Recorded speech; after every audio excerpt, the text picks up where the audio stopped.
What's going on, everyone? Phil here, and welcome to KO Gaming. You know, recently it was just announced by Sega that 2017 was going to be a huge year for Sonic the Hedgehog. There were going to be two very high-profile new games released that were going to reboot the series and bring it into the modern era after the character had basically been kind of through the ringer in the past decade or so through various iterations and series that really didn't catch on with the mainstream consumer. But did you know that 10 years ago, Sega already had tried to do exactly the same thing? That's right, ladies and gentlemen. Recently, I had the pleasure, or displeasure, I guess, to play the Sonic the Hedgehog reboot from 2006. Now, I want to basically put you into this perspective because it really was a different era. The Xbox 360 and the PlayStation 3 had just launched within the past year. The game developers had not yet gotten a grasp on the new technologies that these consoles could handle, and a lot of games that were being released in the first year or so just were very subpar and not very good. So when it was announced that Sonic the Hedgehog was getting this current generation reboot and that they were going to do revolutionary things with the series that had never been done before, people were blown away and they rushed to the stores in droves to check out this brand new series of this long but much loved mascot from Sonic. And unfortunately, the game kind of went down to live in infamy as a game that had so much potential that was completely squandered by a game that felt unfinished, unpolished, and just downright buggy and broken in a lot of places. What happened with Sonic the Hedgehog 2006? Well, way back when, in 2007, I actually tried this game out for myself when I had purchased a PlayStation 3. It was one of the very first games I ever played on the console, and I couldn't even get past the first stage because it was so broken. So recently, thanks to the demand of my patrons and viewers, they said, we want to see you try out this game because you've never done it for YouTube before, and I played a full playthrough of it over on my DSP Gaming channel. What I like to do in this video is outline my experience with the game, what I liked about it, what I didn't like about it, my overall feelings about it, and then I'm going to reveal a little bit of behind the scenes information about the development of the game that you might not know of, and then we'll kind of get a better picture. So here goes. Just booting up Sonic 2006 immediately kind of blows you away. You're opens up to this pretty awesome soundtrack that's very unique to the game, and you can tell they actually put a lot of time and effort into the music. It's got orchestral stuff, it's got a lot of kind of guitar riffs and a combination of different instruments and stuff in the background music of the game. It's catchy, and you'll find yourself kind of humming the tunes and having the music stuck in your brain, similarly to previous Sonic titles where, you know, the music was always kind of synonymous with something that was catchy, and I think that's one of the things that the game actually gets right. In addition, the visuals, just playing the game for a few minutes and going through the initial parts of the game where you realize, wow, this game runs at a pretty solid 60 frames per second, at least most of the time. There are some times when the frame rates dip, but you have to remember that this game was from 2006. This was the very early stages of the Xbox 360 and PlayStation 3. They really hadn't gotten a handle on the hardware yet, and the fact that this Sonic team was able to put together a game that looked this good early on in the stages of this console generation is pretty impressive in my opinion. And really the thing that stands out about Sonic 2006 is that they really went in a different direction. Was it meant to be this kind of platformer game with certain kinds of elements that you were familiar with? Yes and no, but they combined that with almost an arcing RPG style system where you have an open city that you're roaming through and you buy upgrades and you do side mission content in order to earn Sonic rings Adventure? to buy better upgrades for your characters. You have control of 3 completely different characters that you can switch between on the fly and get 3 different perspectives because they each have their own interarching stories with a unique time loop, time travel mechanic kind of plot line that had never been done. You never had a Sonic the Hedgehog game up to this point that had such a serious kind of plot line before and took its characters so seriously. I mean, just look at the cutscenes fully rendered. This reminds me of like playing a Final Fantasy game, not Sonic, and it has so many parallels to that kind of a style of epicness.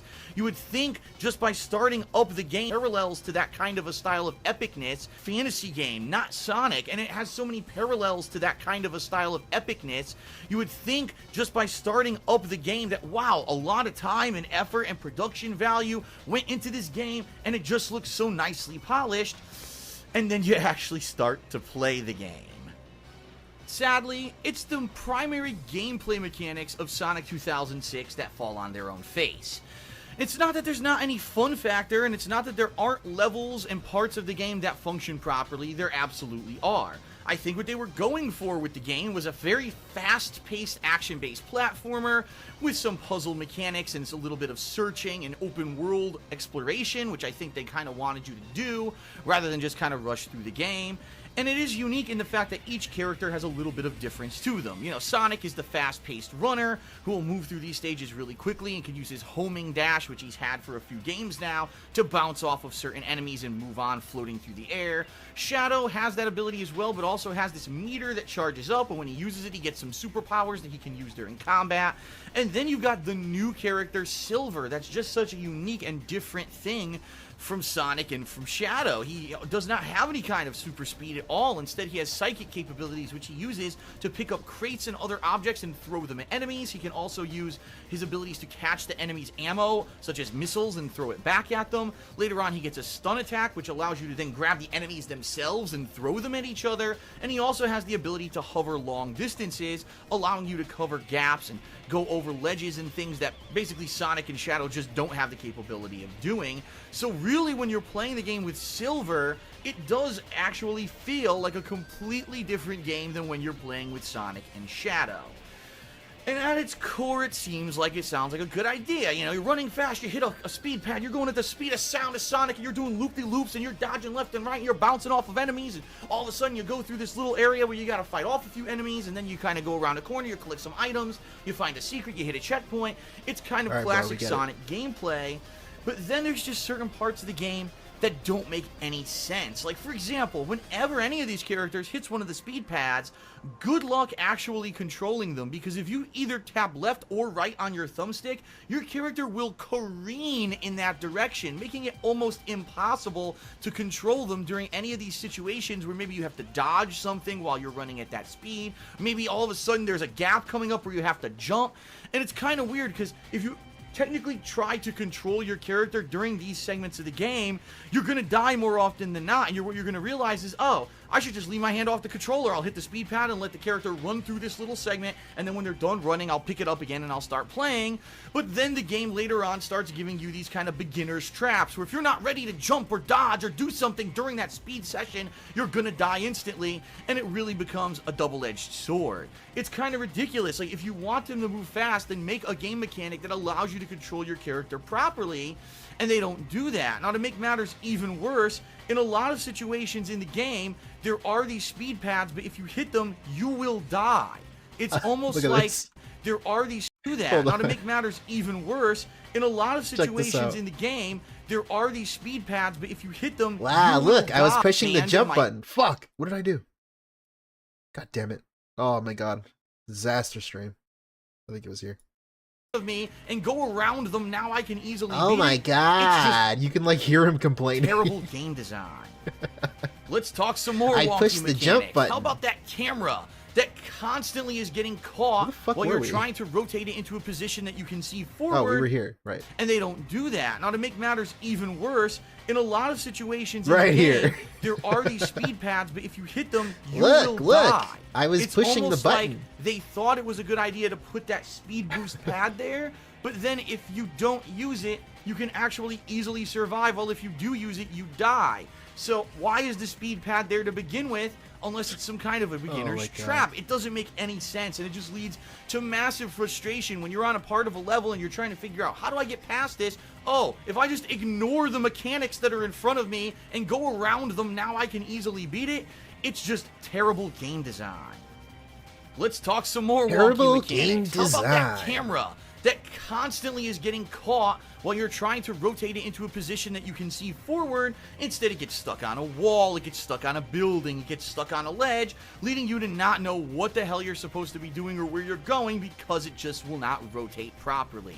And then there's the situations in the game where you can't even see ahead of you because you're going so fast, you end up running upside down on the ceiling, and you have no idea what's going on. There's literally 3 or 4 segments of this game where there's just no way to tell what you're supposed to be doing, and you're just like, well, I'll just go with the flow, and if I survive, I survive, and if I die, I die, and you just got to get lucky and just hold on to your ass and pray for the best. I mean, if that's not a badly designed part of the game, I don't know what is. Speaking about those segments where you're running super fast, there's actually 2 particular times during the game where you're not able to slow down, and if you do accidentally maybe hit something or go in the wrong direction, Sonic will go careening off into the fucking stratosphere or get stuck on a wall or phase into something. It's just laughable. It's a game mechanic that looks like it's completely unfinished and they just didn't bother to work on. Then there's the lock-on mechanic that I mentioned earlier, where either Sonic or Shadow are supposed to jump and then be able to actually hit something in front of them. What? It works pretty much about 80% of the time, and then about 20% of the time they'll just completely whiff and go off into a bottomless pit and die for absolutely no reason, even though what you wanted to bounce off of was directly in front of you. There's many times in the game when there's little things that you're supposed to be doing, such as following a line of rings. You go to do it, you hold down the button, and it doesn't work. And it just doesn't make sense. It should work 100% of the time, and it just doesn't. That's just the tip of the iceberg, though. I mean, there are actual gameplay mechanics and parts of Sonic 06 that just seem like they're unfinished and weren't actually made to be beaten without having previous knowledge of how to cheat the game in order to succeed. For example, there are 2 boss fights against Silver, that's right. There are parts during the game where the different hedgehogs will fight each other. It's no during use. These fights, Silver at any time can use a psychic ability to instantly grab you, slam you to make you release your rings, and then instantly grab you again to kill you. If you get grabbed once, you're dead. There's just no way around it. You're going to die if you're in a certain position. So instead... Hello guys, welcome to Brand Dude Gaming. Today we're going to be streaming and watching a bunch of stuff that I missed. But for now we're going to watch this because it's pretty funny. Let's look at the comments. Is it weird that I loved this game? When I got it, I didn't run into all these game-breaking glitches everyone else did. You're lying. So I seriously loved one of my top 3 Sonic games of all time. Great review. Have you played Sonic Adventure? You kept saying intertwined stories had never been done in a Sonic game before. They did it in Sonic Adventure and it worked really, really well. In fact, all the praise you gave to Sonic 06 can be applied to Sonic Adventure. Nice.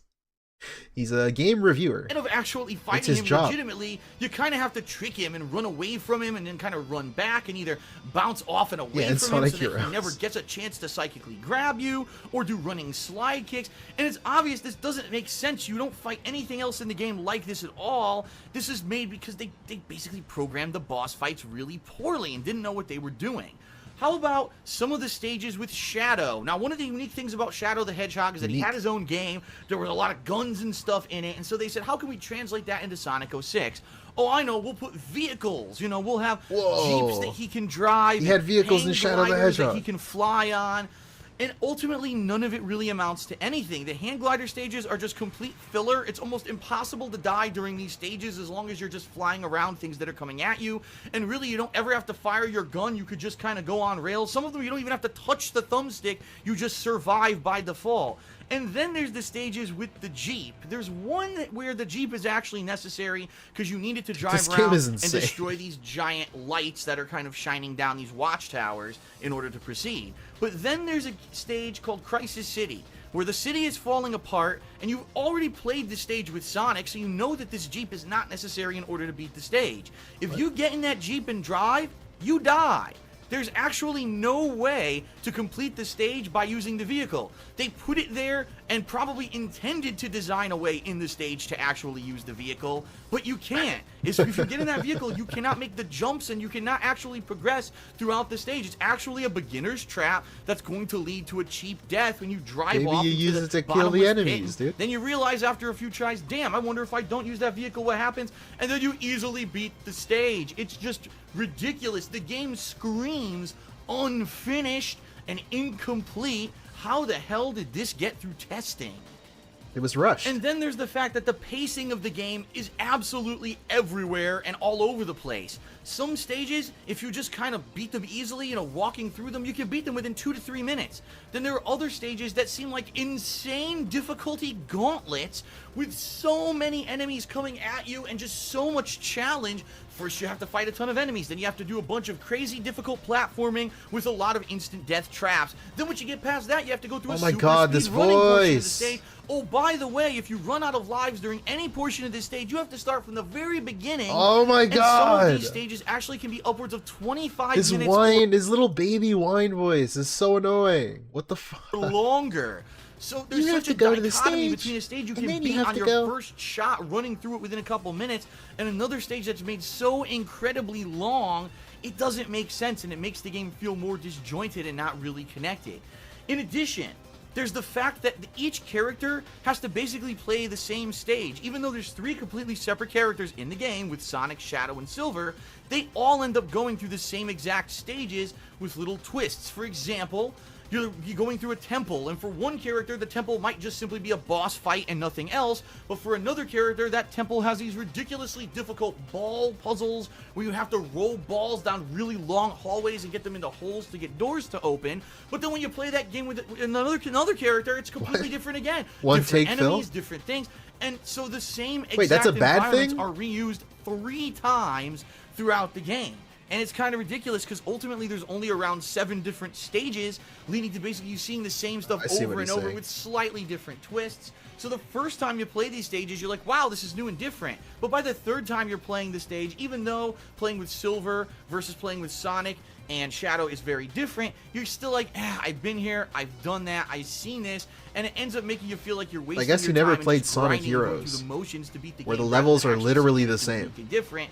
And that's unfortunate. It basically becomes glaringly and you have to do it 4 times. By the time you finish Sonic 06, I guess you don't have to. This dev team didn't have enough time, resources, or money to finish the game, and therefore they had to reuse a ton of stuff in order to have the game be as long as it is, clocking in anywhere between, say, 10 to 15 hours of gameplay.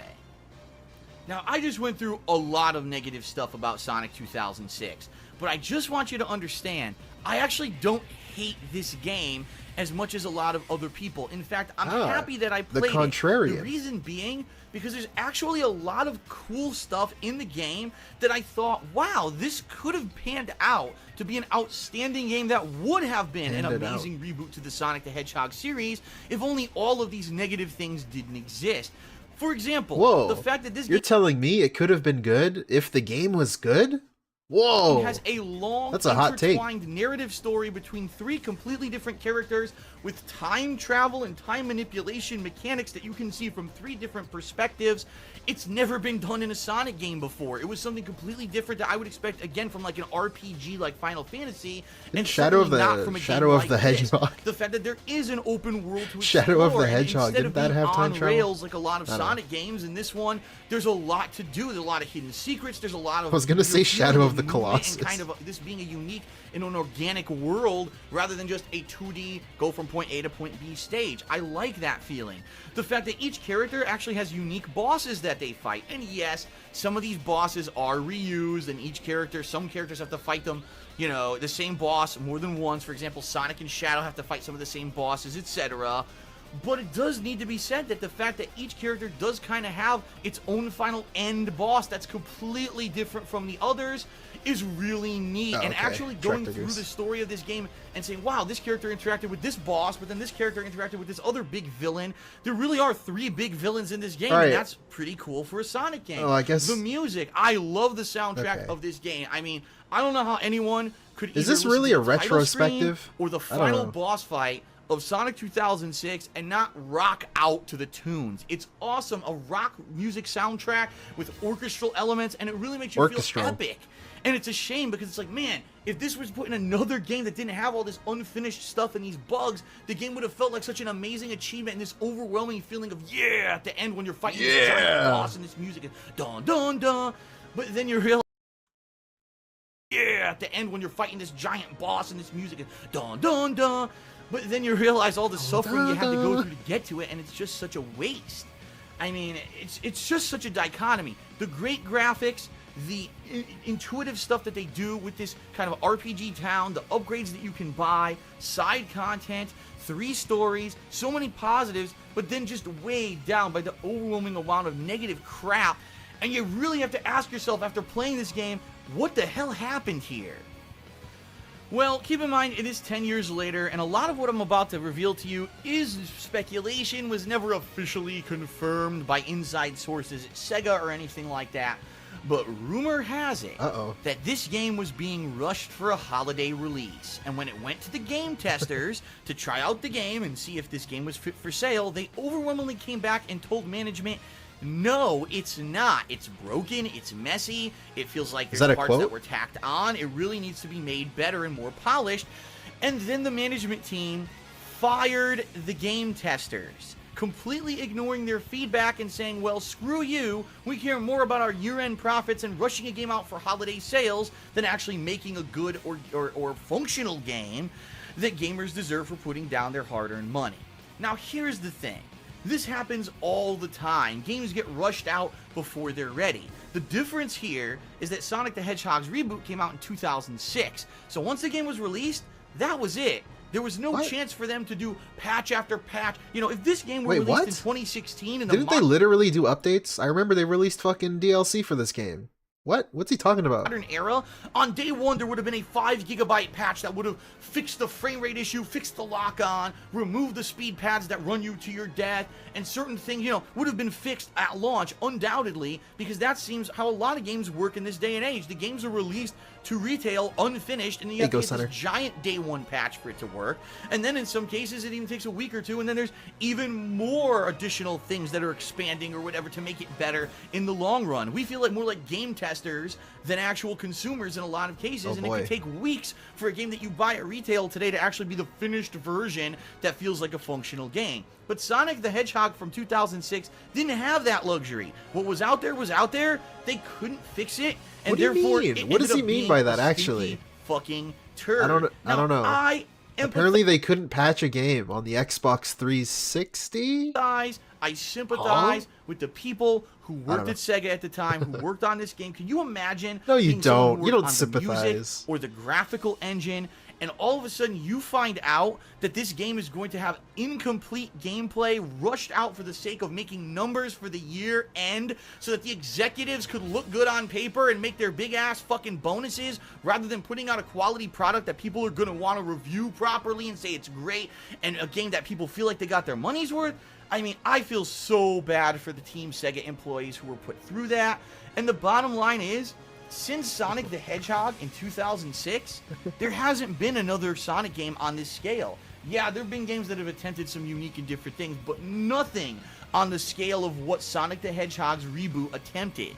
We've had games that are 2D side-scrollers, and we've had games that kind of had 3D elements, but nothing has ever tried to be like Sonic the Hedgehog was again now. This may change for, as you know, Sonic 2017 is a big year for Sonic. We've got 2 completely different styles of Sonic the Hedgehog game coming out. What is and this? I think that Sega is trying to bank on the fact fuck that is there's still Project nostalgia Sonic? around the character, and that people are still looking for Where did he steal this image from? What the fuck? great reboot that they were promised 10 years ago and were not delivered. So I guess it remains to be seen in 2017. Will Sega actually give time for their games to be done and ready? Will they actually listen to feedback from game testers? Or will they go for the cheap payout again?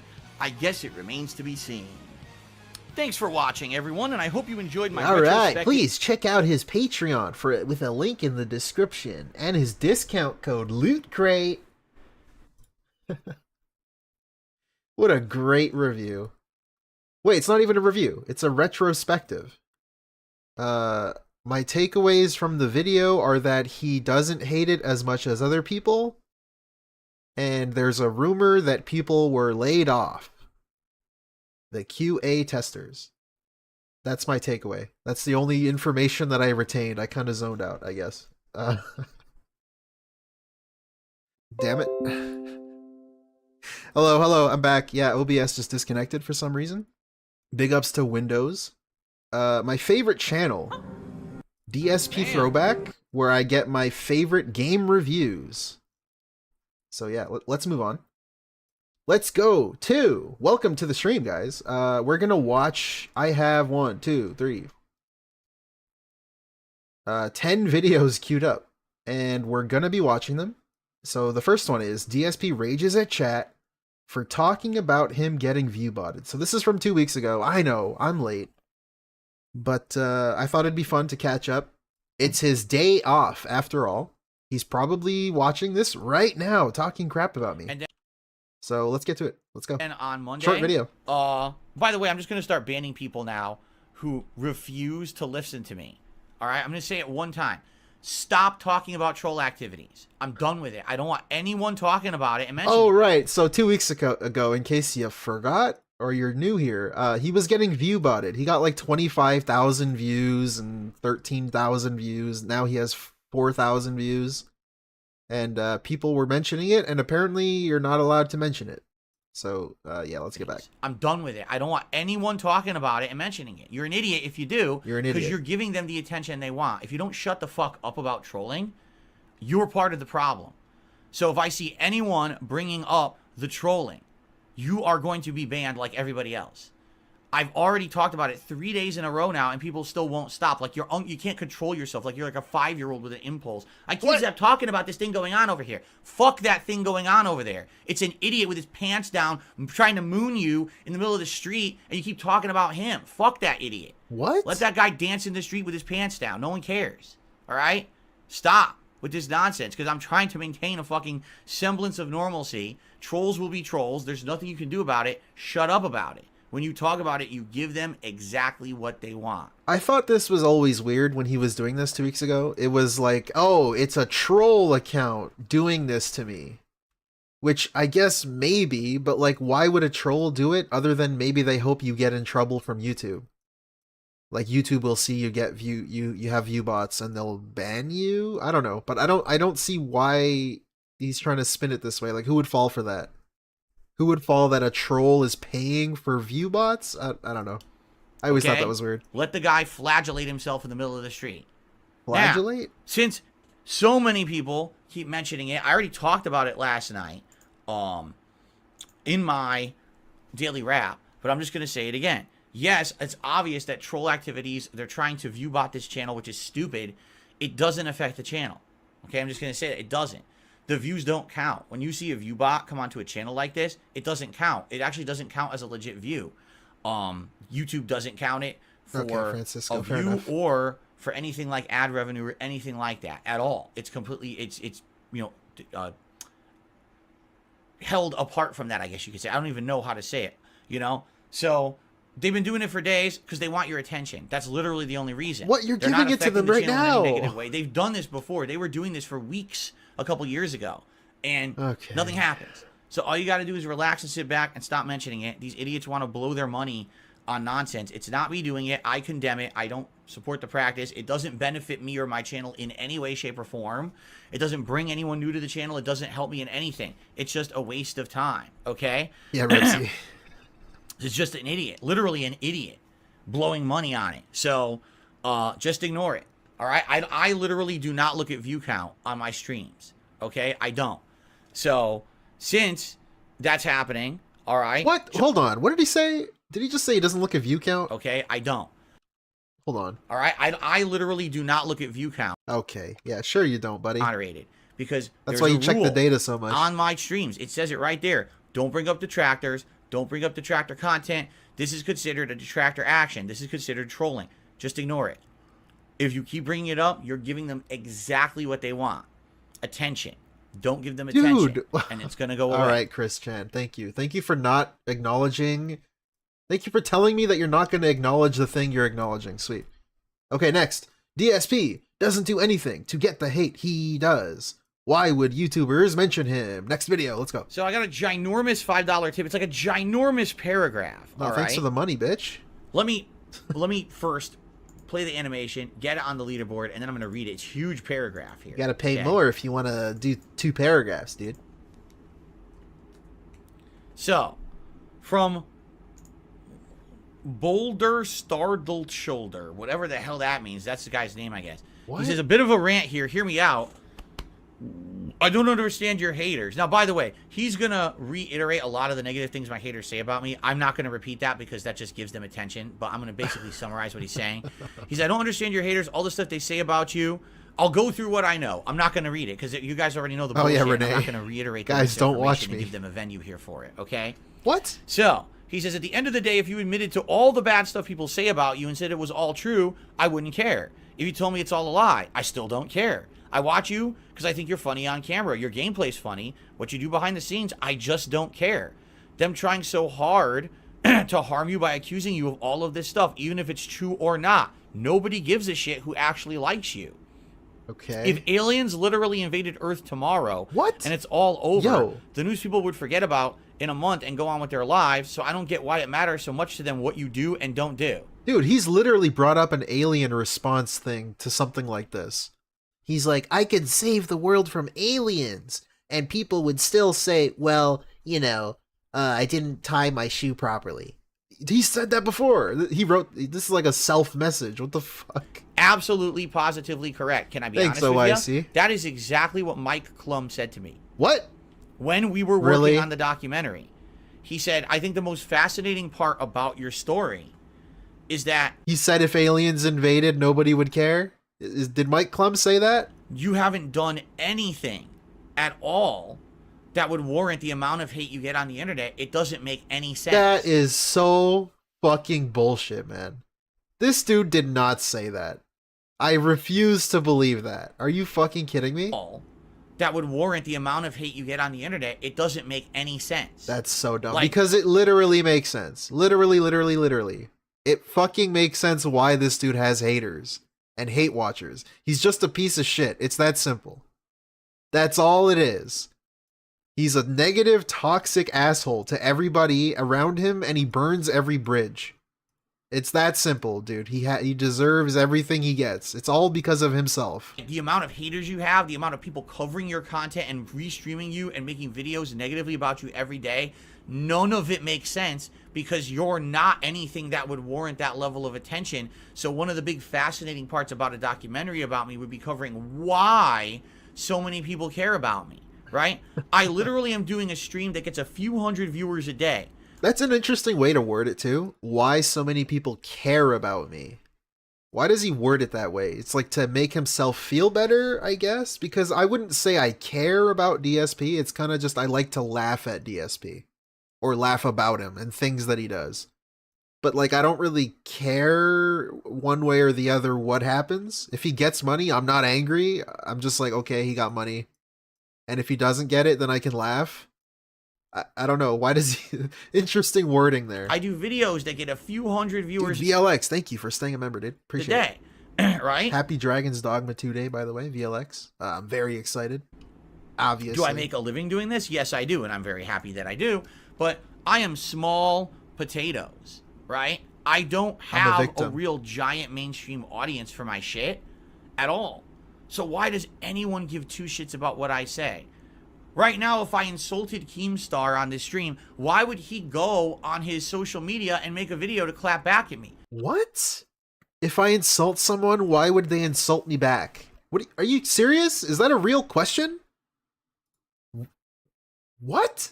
Nobody cares that I insulted Keemstar. I'm nobody. But he still wastes his breath on Thank me. you. How? Really, Dude, thank what you. is this logic? $2 from VLX11387. Not worth the attention, says guy making Doc Kitten. That is a good point. Mike Klum is saying, man, you're so boring. Like, nobody should hate you. That's why I'm going to make a documentary on you. But yeah, no, if Mike Klum did say something to that effect, it's probably just to make DSP say yes, just to agree to do the documentary.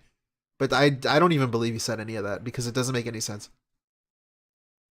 Also, like, okay, I need to hear this again. Anyone Dude. give two giant mainstream audience for my shit at all? So why does anyone give two shits about what I say? Right now, if I insulted Keemstar on this stream, why would he go on his social media and make a video to clap back at me? Because nobody it's content, cares that I dude. insulted Keemstar. I'm Nobody nobody. cares. Nobody would care. What do you mean nobody would care? How about the guy you insulted? I don't get it. How is he confused by this? If you insult fucking Keemstar, obviously Keemstar would care, right? Because you're a YouTuber. I mean, care, quote unquote. He's using the care word again. But it's like, it's I had to content. do it to them, snide. Especially for a guy like Keemstar. It's just content. It's something you can talk about. It's something you can do. Phil calls himself a small potatoes but looks like Mr. Potato Head. Yeah, thank you, Joshua Dougherty, for the fob. Also, hum along if you can't sing along. Thank you for the fucking 5 gifted memberships. I changed alerts around. I did some shit to it. I don't know. Hopefully it's not too annoying. But he still wastes his breath on it, right? It's so bizarre. Thank you. That Thank big you so much. YouTubers from all over, people like Moist Critical and Asmon Gold, would ever mention me. Why would you mention Darkside Phil? I'm no one. But they do. It's fucking bizarre. I don't know. I don't get it. What warranted the attention? I don't know. He just wants to throw stones from a glass house. Because he wants to be able to shit on everybody without anybody being able to respond back to him. What a weird, like, delusional, narcissistic view of things. He thinks if he says something, nobody should care. I don't know. What a weird way to view that. Nothing happened. Nothing crazy has happened. I'm just...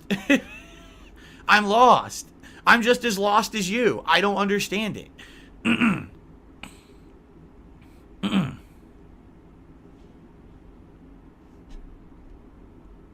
Yeah, he's mad that he can't get away with it. Take a sip.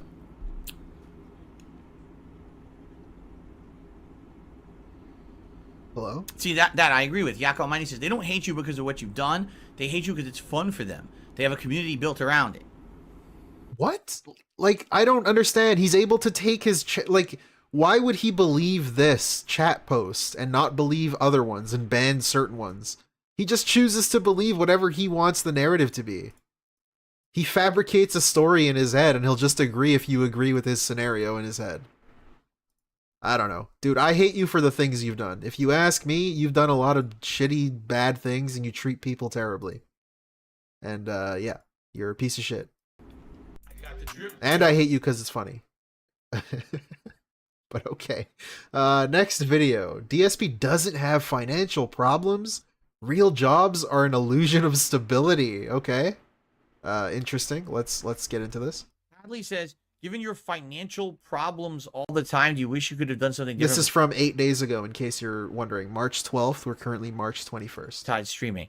Let's make this clear. 8 days ago. It's not financial problems. It's the fact that because I'm a full-time streamer, it's not consistent income. It could change in the snap of fingers, right? What? I was doing last year was going really well, and then this whole find a way to gift memberships for a penny really has hurt me this year. Okay, that's not, oh, you have financial problems. It has nothing to do with me. It's just the situation of being a streamer. Your income can fluctuate because of shit like that. I don't get it. How is it not financial problems? He's really trying to semantics his way out of saying that he's not poor because he doesn't want people to think he's poor, but also he still needs people to think he's poor. What? What a weird prognosis this is. What the fuck? Okay. But here's I'm not the thing. poor. I'm just a little bit poor. This is what poor. people say it all the time too. Oh, you know, being a content creator on the internet or being a streamer, it doesn't make sense because it's just not safe. It's not consistent. It's not guaranteed. Wouldn't you rather have a salary job where you know exactly what you're going to make and how it's going to go? Well, yeah, except for the fact that, hilariously... Yo, alien, welcome. Where's my A clip? Where is it? Hey, baby. Where is it? OBS. Bruh, what the fuck is happening? My OBS continues to crash. What is going on currently with my OBS studio? I don't know. I'm sorry, guys. We're back. I worked at that helicopter company for 4.5 years. I busted my ass. I was getting commendations at the job, awards for going above and beyond. I was being presented in the front of all the employees of the building. What? Okay? And then in a few months, they laid me off. It doesn't matter. There is absolute... So has he ever shown any awards besides the certificate for like the little training program that's standard that everybody does? What does he mean awards? Does he have literal awards, like a little statue or something? Because I don't see him flaunting those. I only see his Tekken fucking trophy and shit. What awards is he talking about? I don't even know. Absolutely no 100% safety or stability in life in anything. It is an illusion.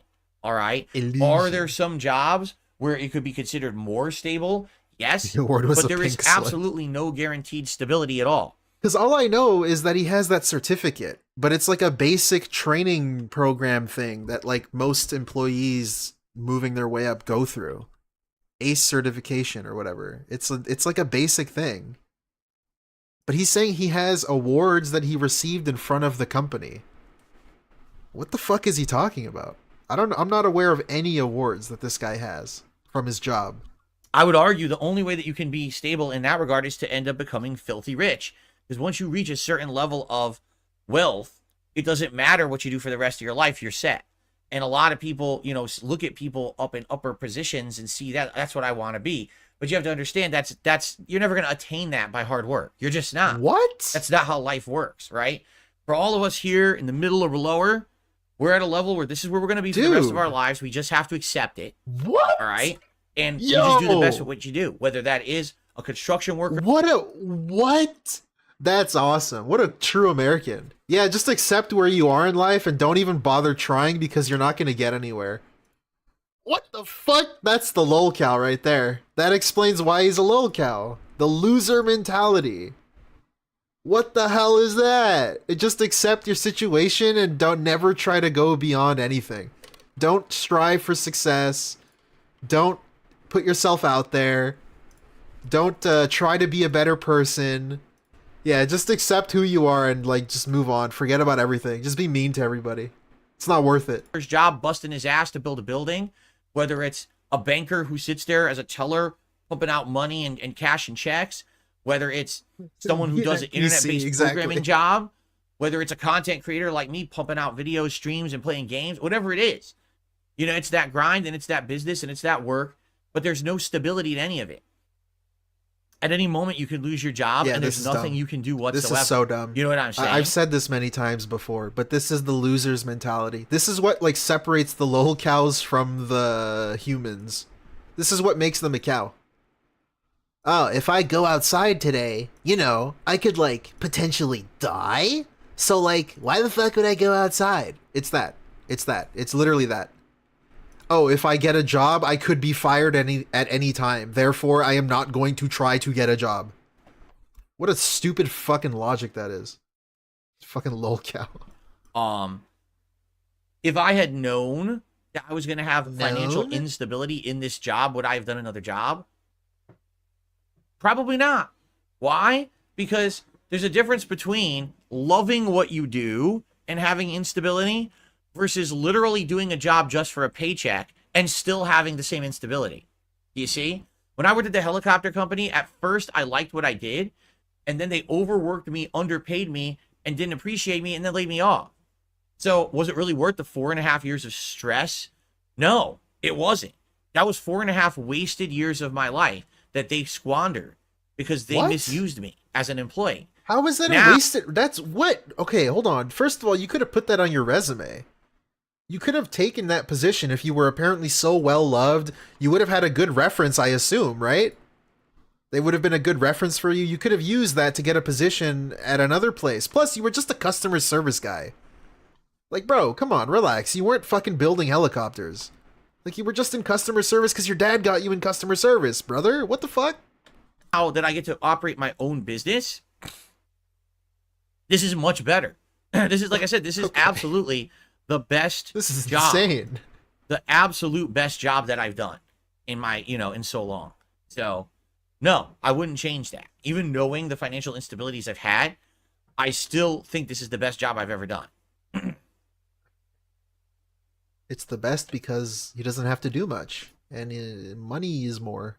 Oh, Hadley, I would not say that. Hadley says, doesn't everyone just do the job for a paycheck? No. No. No? Not everyone just does a job for a paycheck. I do this job because I love games. I love social interaction. That's why I do it. And then if I can make money doing it, great. I did YouTube videos as a hobby for 2.5 years and never monetized a single one of them. Oh my god, I hate when he brings that up. I fucking hate that. I stumbled into doing it as a job in 2011. But I made videos from 2008, 9, and 10. I got okay, I hate that as an example because he literally couldn't make money while doing that. He wasn't able to. You couldn't do that back then. So for him to try and flaunt that as some sort of proud achievement that like, look guys, I was doing it for free for 2 years. It's like, shut up. You didn't have to do it. Nobody was forcing you to do it.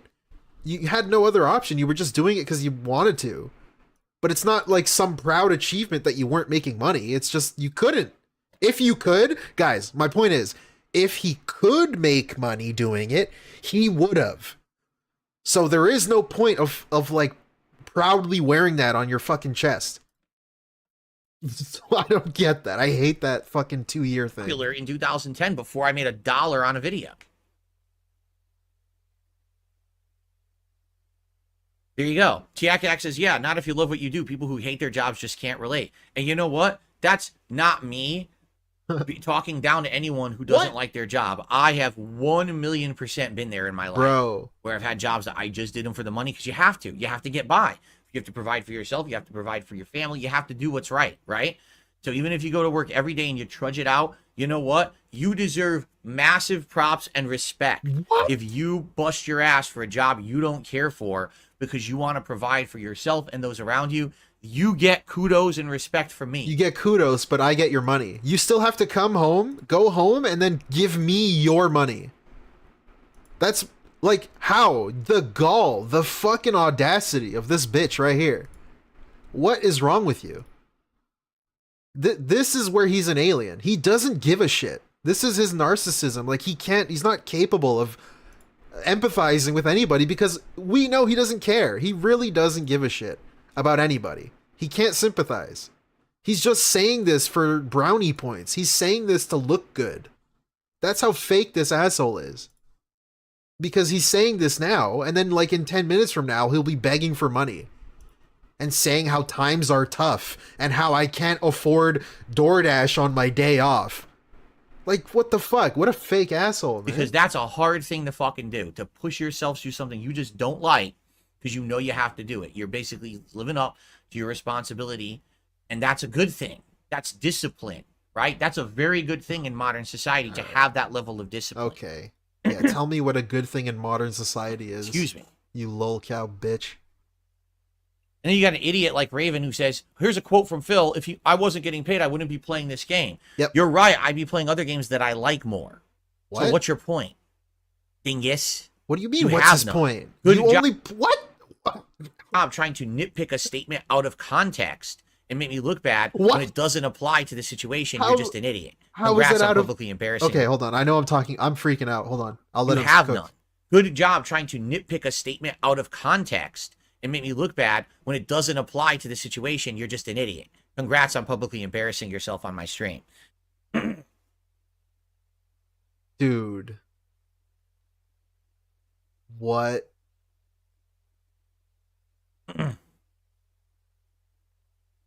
Okay. Any last minute stuff, guys? Any last minute questions or anything here? Jeez.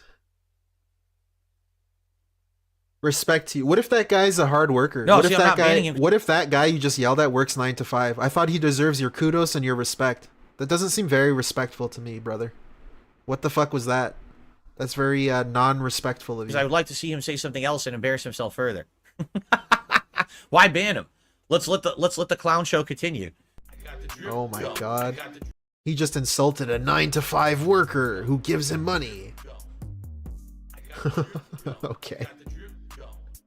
Big up Snort Hogan. Okay, so next video, DSP Meltdown over Dead Channel, Battlefront and RPGs, Wage quits Final Fantasy VII, blames and bans viewers. But for before that, like this whole fucking rant. Final point on that before we move on. He is the fakest asshole ever. He says things that he thinks people want to hear just so he can look better. And he's the fakest piece of shit that exists, at least one of them. The fakest that I know of. But I don't watch many lol cows, so I don't know. Educate me if I'm wrong. But yeah, okay, next video. We got a lot to discuss. We really do. Namely, what is going to happen here Oh, this is from 5 days ago, in case you're curious. 5 days ago. in this week, in the next couple of weeks, what the next major game is that I'm playing. The reason that we have to have this discussion today is because I feel like our train has gone off the rails. I really do feel that way. I feel like, sadly, as a result of many of the games that originally I was interested in and plan on playing not being so good and me skipping them. And then me playing some of the games that I was interested in, but sadly, they're so lengthy, it's impossible to get through them in a reasonable amount of time.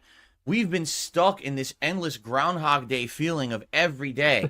It's the same stuff. He is Bill it's Murray. Another long RPG. It's another limitless, endless, never progressing game.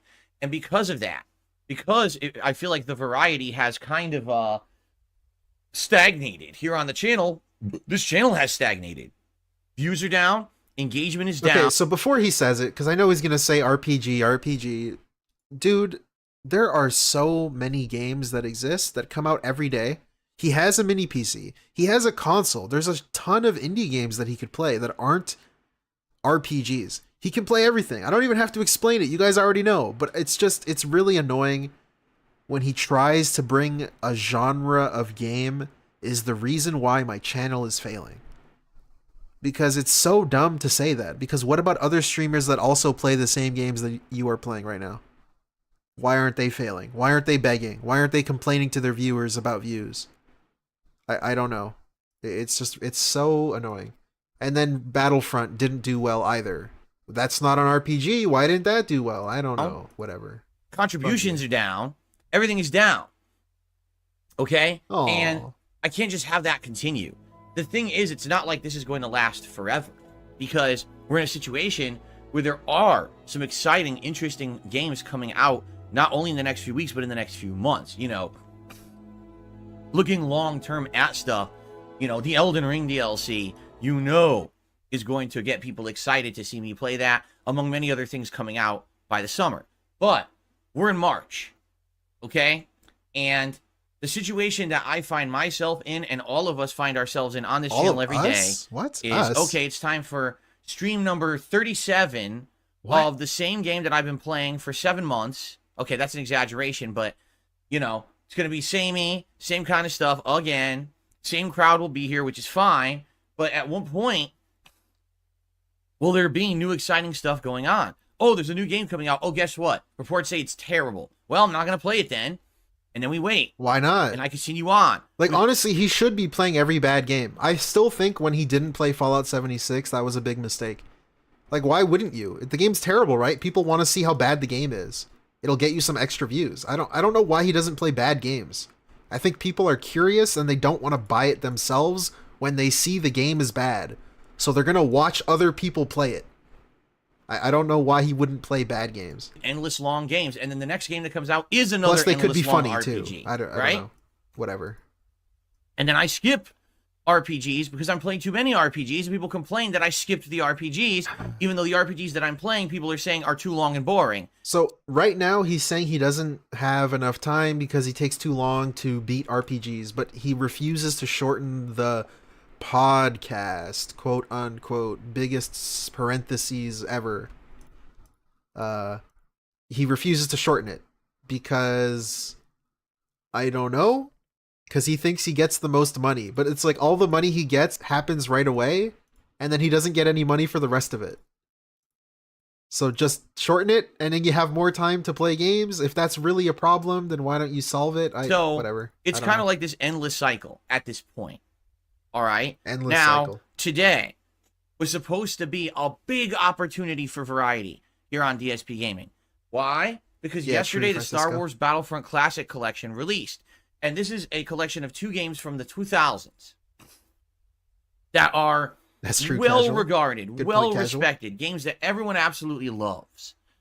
And EA tried to recreate this lightning in a bottle back in the 2010s and failed miserably. What's he talking about? The 2 Battlefront games that they made in the 2010s don't hold a candle to the originals. They've lost that fun spirit of what they're supposed to be. Second one's in okay. exchange for, like, experience and leveling systems and randomized pulls and drops, and it's just really, really weird what they went there, because I think they wanted to make these microtransaction games as a service games, and it didn't work. He thinks. Okay? He just thinks. He doesn't know. With this collection coming out, and everyone excited, wow, the originals are coming back, people got pumped, and now it came out, and apparently it's a huge flop because it's just a broken mess. You know, I guess on PC it came out Wednesday night, and no one could play. People turned on their PCs, opened Steam, booted the game, and it said there were no servers. Like, how are there no servers for an online game apparently their entire infrastructure crashed when they hit the switch to turn it on. What? So you had like 10,000 people That's not trying to play on 3 working servers that each house 64 players. Do you know what happens when you have 10,000 people trying to join about 180 slots? okay. It's not a good situation. Let's put it that way. Okay. Now, from what I'm to understand, it's been getting better over the course of the last 48 hours or so. It is improving. And the console experience apparently hasn't been as bad as the PC experience. How? But the problem How is, so? first impressions are everything. And if your first impression on the internet of this game is, wow, it's a broken mess, nothing works, it's buggy, it crashes, you Wait have a to wait to minute. get into servers endlessly, you drop from servers, it's, lag. Okay, If so that's- apparently for video games, the first impression is everything, but for DSP, you have to give him 20 chances. Come watch the content for yourself, watch like 17 hours of my videos, and then you'll see who I am. But for video games, it's the first impression. Yeah, No Man's Sky, dude. Everyone heard, that's Yeah. all anyone's going to think about the game or care. So I hate to say it, this game is kind of dead because it got destroyed within the first 12 hours of being on Steam, and now everyone just has turned it into the laughing, running meme and joke of the internet the last couple of days. Of course, I bought it early. I bought it ahead of time and preloaded it. Yeah, curls So and I'm twirls. stuck with it. I bought it, and luckily for me, I did buy it on PlayStation. So hopefully, I'm gonna have Why at least luckily? a decent player base What? to play it with. Okay. But I don't know. Like, I don't know how it's gonna work. I've even heard they basically didn't even bother adding in a modernized system to jump into multiplayer. That it's literally the same system that you used to have on PC like 20 plus years ago, where you boot up the game and it gives you a server listing, and you have to manually select and try to join servers to play. What? And that in itself could be very hit or miss. It might not work, or it could get errors and crashing. So just to get into a game could be a nightmare. I've also heard that he's shitting on Battlefront 1 and server Battlefront 2 are completely browsers? separated instead of being in one system where you just select like, oh, what's the server with the spots or whatever. No, it basically separated the experiences completely. So now you got like, everyone's jumping in Battlefront 2, but no one's playing Battlefront 1 because obviously you want to play the more modernized game. But now because of that, What? everyone's got a Battlefront 1 with like no one playing it. So you can't play it online because like there's not enough people. So what the fuck? You bought 2 games in a collection and one of them essentially is unplayable. Gee, that was smart, wasn't it? Again, this is the equivalent of like when I bought the Capcom collection last year and there were like 4 versions of Darkstalkers in it and they were all separate. Well, no one's going to know what version to boot. So every time you go to play online, you got like 2 people playing and you can't even find them in the matches. Why do Hero they do the that for? Embered, what's up, dude? So anyway, Welcome. I really don't know what to do. I've bought this already. I have it loaded. I just downloaded a 17 gig Guys, hint, hint, he bought it already. You guys know what to do. He bought the game, so, update patch for it because I'm that's just the day 1 saying. patch because the game's so fucked up. It's essentially like half the size of the game re-downloaded and trying to fix it. We're playing it today. I mean, you guys were so hyped for it. You convinced me to play it all day today. What? Like this was my whole day, and now we don't even know if it's going to work when I boot it up. Dude, So he's really trying to pin that on his viewers? You guys were so hyped for it. I remember like the day before it came out, he was saying how hyped he was for it because he used to play it on his PC back in the day.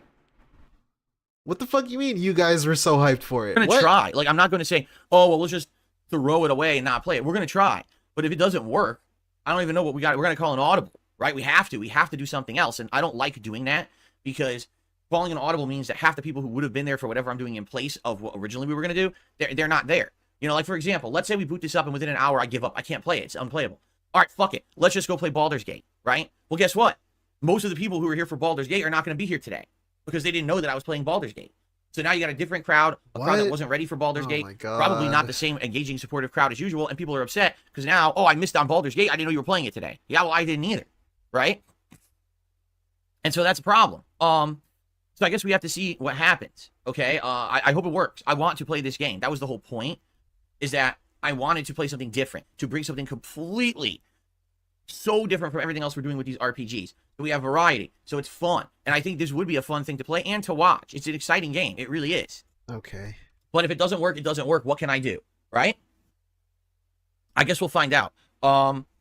So anyway, see what I mean? Like, I have all these plans. I'm like, here's what we're going to do. We're going to do this for variety. We're going to do this. What? It always kind of bites me in the ass. Okay, all of these plans, I'm just going to clarify what he means. I have all of these plans. The plans were to just play Star Wars. That was it. That's the plans that he's talking about. Very cool. It seems. I can't He must have worked all night on that seem one. to get out of this rut of everything's an RPG, everything's lengthy. So here's the deal. Like, what a terrible Yesterday was my streamer. day off. All right. And I had a day to kind of sit back. I had some errands to run. My wife and I did a bunch of stuff around the house. But for the most part, I had time to sit back and just think about everything going on right now. And I'm looking at the channel. And here's the truth. The throwback channel is doing good. It's got more views, more engagement. It's starting to garner some support. The throwback channel is getting healthier and better. I'm like, wow, this is excellent. The React channel is doing all right. It's about where it's always been. So no complaints there. But the DSP gaming channel is way down. No exaggeration. I'm down hundreds of thousands of views. I'm down engagement. I'm down a ton of support this month. And I'm like, I know why. Right? Because we're playing the same goddamn games and they're never ending. Right. And this is driving me nuts. And I'm thinking about everything I'm doing right now. Obviously. I'm like, like it's must be pretty nice to have like something convenient you could point at and blame all of your issues, blame it on that. That's really cool. I'm glad that's like not a coincidence or whatever. That's really cool. I'm in the home stretch of Baldur's Gate 3. It's awesome. But dude. people are saying, oh, you still have to do this mission for this character, this mission for this character, this mission for this character, this mission for this character, this mission for this character. Then you gotta get to the end game where you got all right. and Like a Dragon Shut Infinite. up. Well, I'll probably beat it in like a week. Like seriously, if I played it like 5 streams, I could beat it if I just do story. And I'm debating doing that. Because at this point, even though I love Like a Dragon, even though this is the swan song for the Kazuma Kiryu character, I can't have the same games going on forever. We're almost 50 hours into that playthrough. By now, you should be finishing the game, right? It's like, what is going on right now with all this shit? And by the way, to everyone contributing, thank you. You know I shout out contributions at the end of the podcast, and I will do that today. I got to get out of this. I got to talk about my subject matter first, and then we'll get to all that, all right? Thank you so much. If people are being very supportive right now in the chat. Thank you so much. Okay. So all that's going on. Oh, by the way, did you remember I'm playing Final Fantasy VII Rebirth? Does anyone even remember that? It came out 2 weeks ago, and I was very hyped for it at launch, and within one stream, no one cared. Seriously, I played the one stream, and then everyone's like, meh, it's another RPG. And I'm like, seriously? No, like, people were so hyped and asked me to play this for so God. long. And now, because of the climate of the games, I fully believe Wait, what? Say that again. asking me to play this, Say that again. it's another RPG. And I'm like, seriously? Like, people were so hyped and asking me to play this for so long. People were asking me to play this for so long. What is he talking about? I don't think anybody was asking him to play it for so long. They probably were asking, Phil, are you going to play this game? One guy asked that every 3 months. And apparently that's a bunch of people begging him to play it. I don't know. The solution is you're boring. That's the answer. You want the answer to your questions? It's boring to watch you play games. And now, If you're not raging, if you're not getting angry, then it's boring. because of the climate of the games, I fully believe it's not the game. What? The game is good. I feel it's because there's just too many other fucking RPGs. Oh. And it It's killed not the that hype game, for the it's the other Can you games. explain otherwise why sales for the game are lower than Final Fantasy 16's?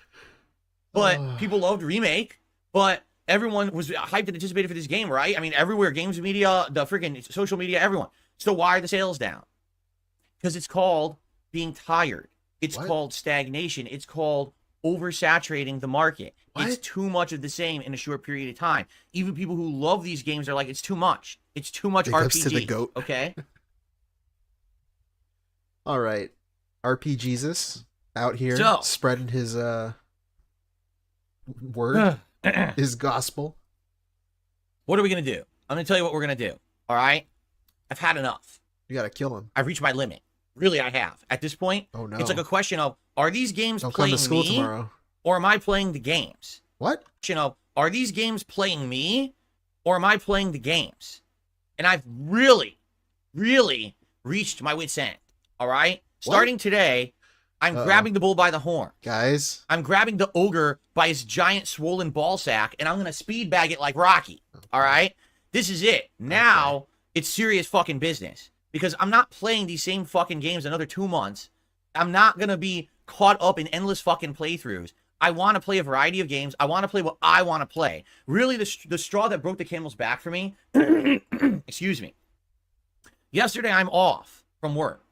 And I'm reading all of the comments on my videos, all right, and I'm approving them, and I see a pattern. There's a few people who are now leaving comments that are like, you've made a horrible decision, because next week, my choice, remember, there's 2 games coming out next week, Rise of the Ronin and Dragon's Dogma 2, correct? hey, shout outs. It's today, guys. Now, I outright told you guys, Tonight. I was not going to play Dragon's Dogma 2, because I cannot play another lengthy RPG when I'm playing too many other lengthy RPGs. Is Dragon's Dogma 2 really an RPG? I don't know. What is an RPG? I know Tractor Goose, we've talked about this before. But is it really? I like to think of it as like an action adventure game. It's like about the combat. I know it has numbers. I know it has level ups or whatever, kind of. I don't know. It's kind of just an action game. I just to can't me. do it. I don't know. How would I do it? right? Instead, I was going to okay. play Rise of the Ronin. And, you know, the early previews that come Hey, out for Rise of the Ronin, in general, welcome. most people are favorably looking at it, saying it's a hybrid of Assassin's Creed, Sekiro, and Dark Souls. It's a unique open world that's kind of fun. It is kind of Team Ninja-esque. There's a lot of Team Ninja tropes and things in it, but it looks like it's going to be a pretty good game, right? So, Did he just say Team Ninja-esque? I don't want to rewind I settled. it. That's what I want to play. In fact, in truth, Team Ninja-esque. this is the absolute truth. If I had my absolute choice of games to play, I would be playing Dragon's Dogma 2 this coming week. I'm serious. I loved Dragon's Dogma 1 over a decade ago. I thought it was a unique game from Capcom, who I didn't know back then for making RPGs. Little did I know Monster Hunter, right, which is so popular. But Monster Hunter, okay, come on now. We're calling Monster Hunter an RPG? What the fuck isn't an RPG in this dude's eyes? What the fuck? When is Madden gonna become an RPG when he plays it and it fails? What the fuck is going on now, Monster Hunter? Come on. About that franchise. It's not an When Dragon's Dogma RPG. came out, it pleasantly surprised me. And I really was hyped for Dragon's Dogma 2. I wanted to play it. I was stoked to play it. And then what happened is I got caught up in all of this insane amount of RPGs. And it's like, I'm playing Baldur's Gate 3, it refuses to end. I'm playing Like a Dragon, it refuses to make progress. I'm playing Final Fantasy VII Rebirth, and no one gives a shit. Really. Rebirth, no one's showing up to the streams. It's very low attendance, very low engagement, and very low support, right? At least in the case of Baldur's Gate 3, you can argue the interest in the playthrough has waned over time, but man, people support that game. They like it so much, and they want to see me play it to completion that they're supporting every single stream. Final Fantasy VII, it's like it jumped off a cliff into the water, into the narrow shoal rocks down there, and the body is all jarred and ripped apart. I don't know what happened. This is the game that everyone was pumped for, and now it's like no one gives a two shits about it. Steam store page for Monster Hunter calls it an RPG. But to be fair, though, those are community voted. The tags on Steam are community driven. So I don't know. What the fuck is an RPG? I don't know what an RPG is anymore, apparently. I'm off about this. I don't fucking know. I'm bizarrely I'm the crazy one. because I thought people were gonna like it. Really. So take two major things to change and or figure out. Okay? The first is as follows. And this is absolutely 100% official because I've had enough. As of now, after today, because today we're already committed to trying to play Battlefront Collection, I am 100% committing to beating these goddamn RPGs as soon as fucking possible. I am not going to have Baldur's Gate 3 and Like a Dragon. And what would I consider an RPG? I think of like Fallout New Vegas or something. Baldur's Gate, Like a Dragon. Lots of text, lots of reading. You play a role. Going on these channels. We are playing the fuck out of them until they're done.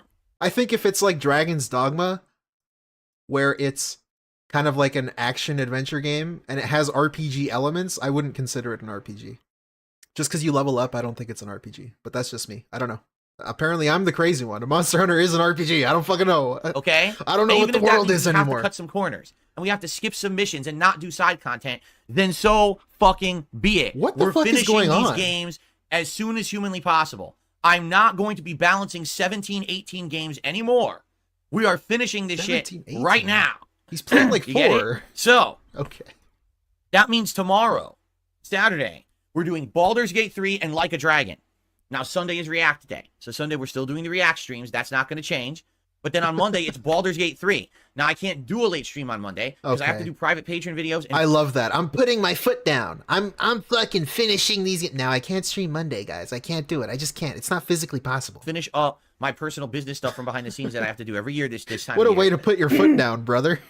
But then on Tuesday, it is Baldur's Gate 3 and Like a Dragon. And then on Wednesday, it is Baldur's fucking Gate 3 and Like a Dragon, and we are going to get as far into these as possible this week. All right? We are going turbo fucking mode.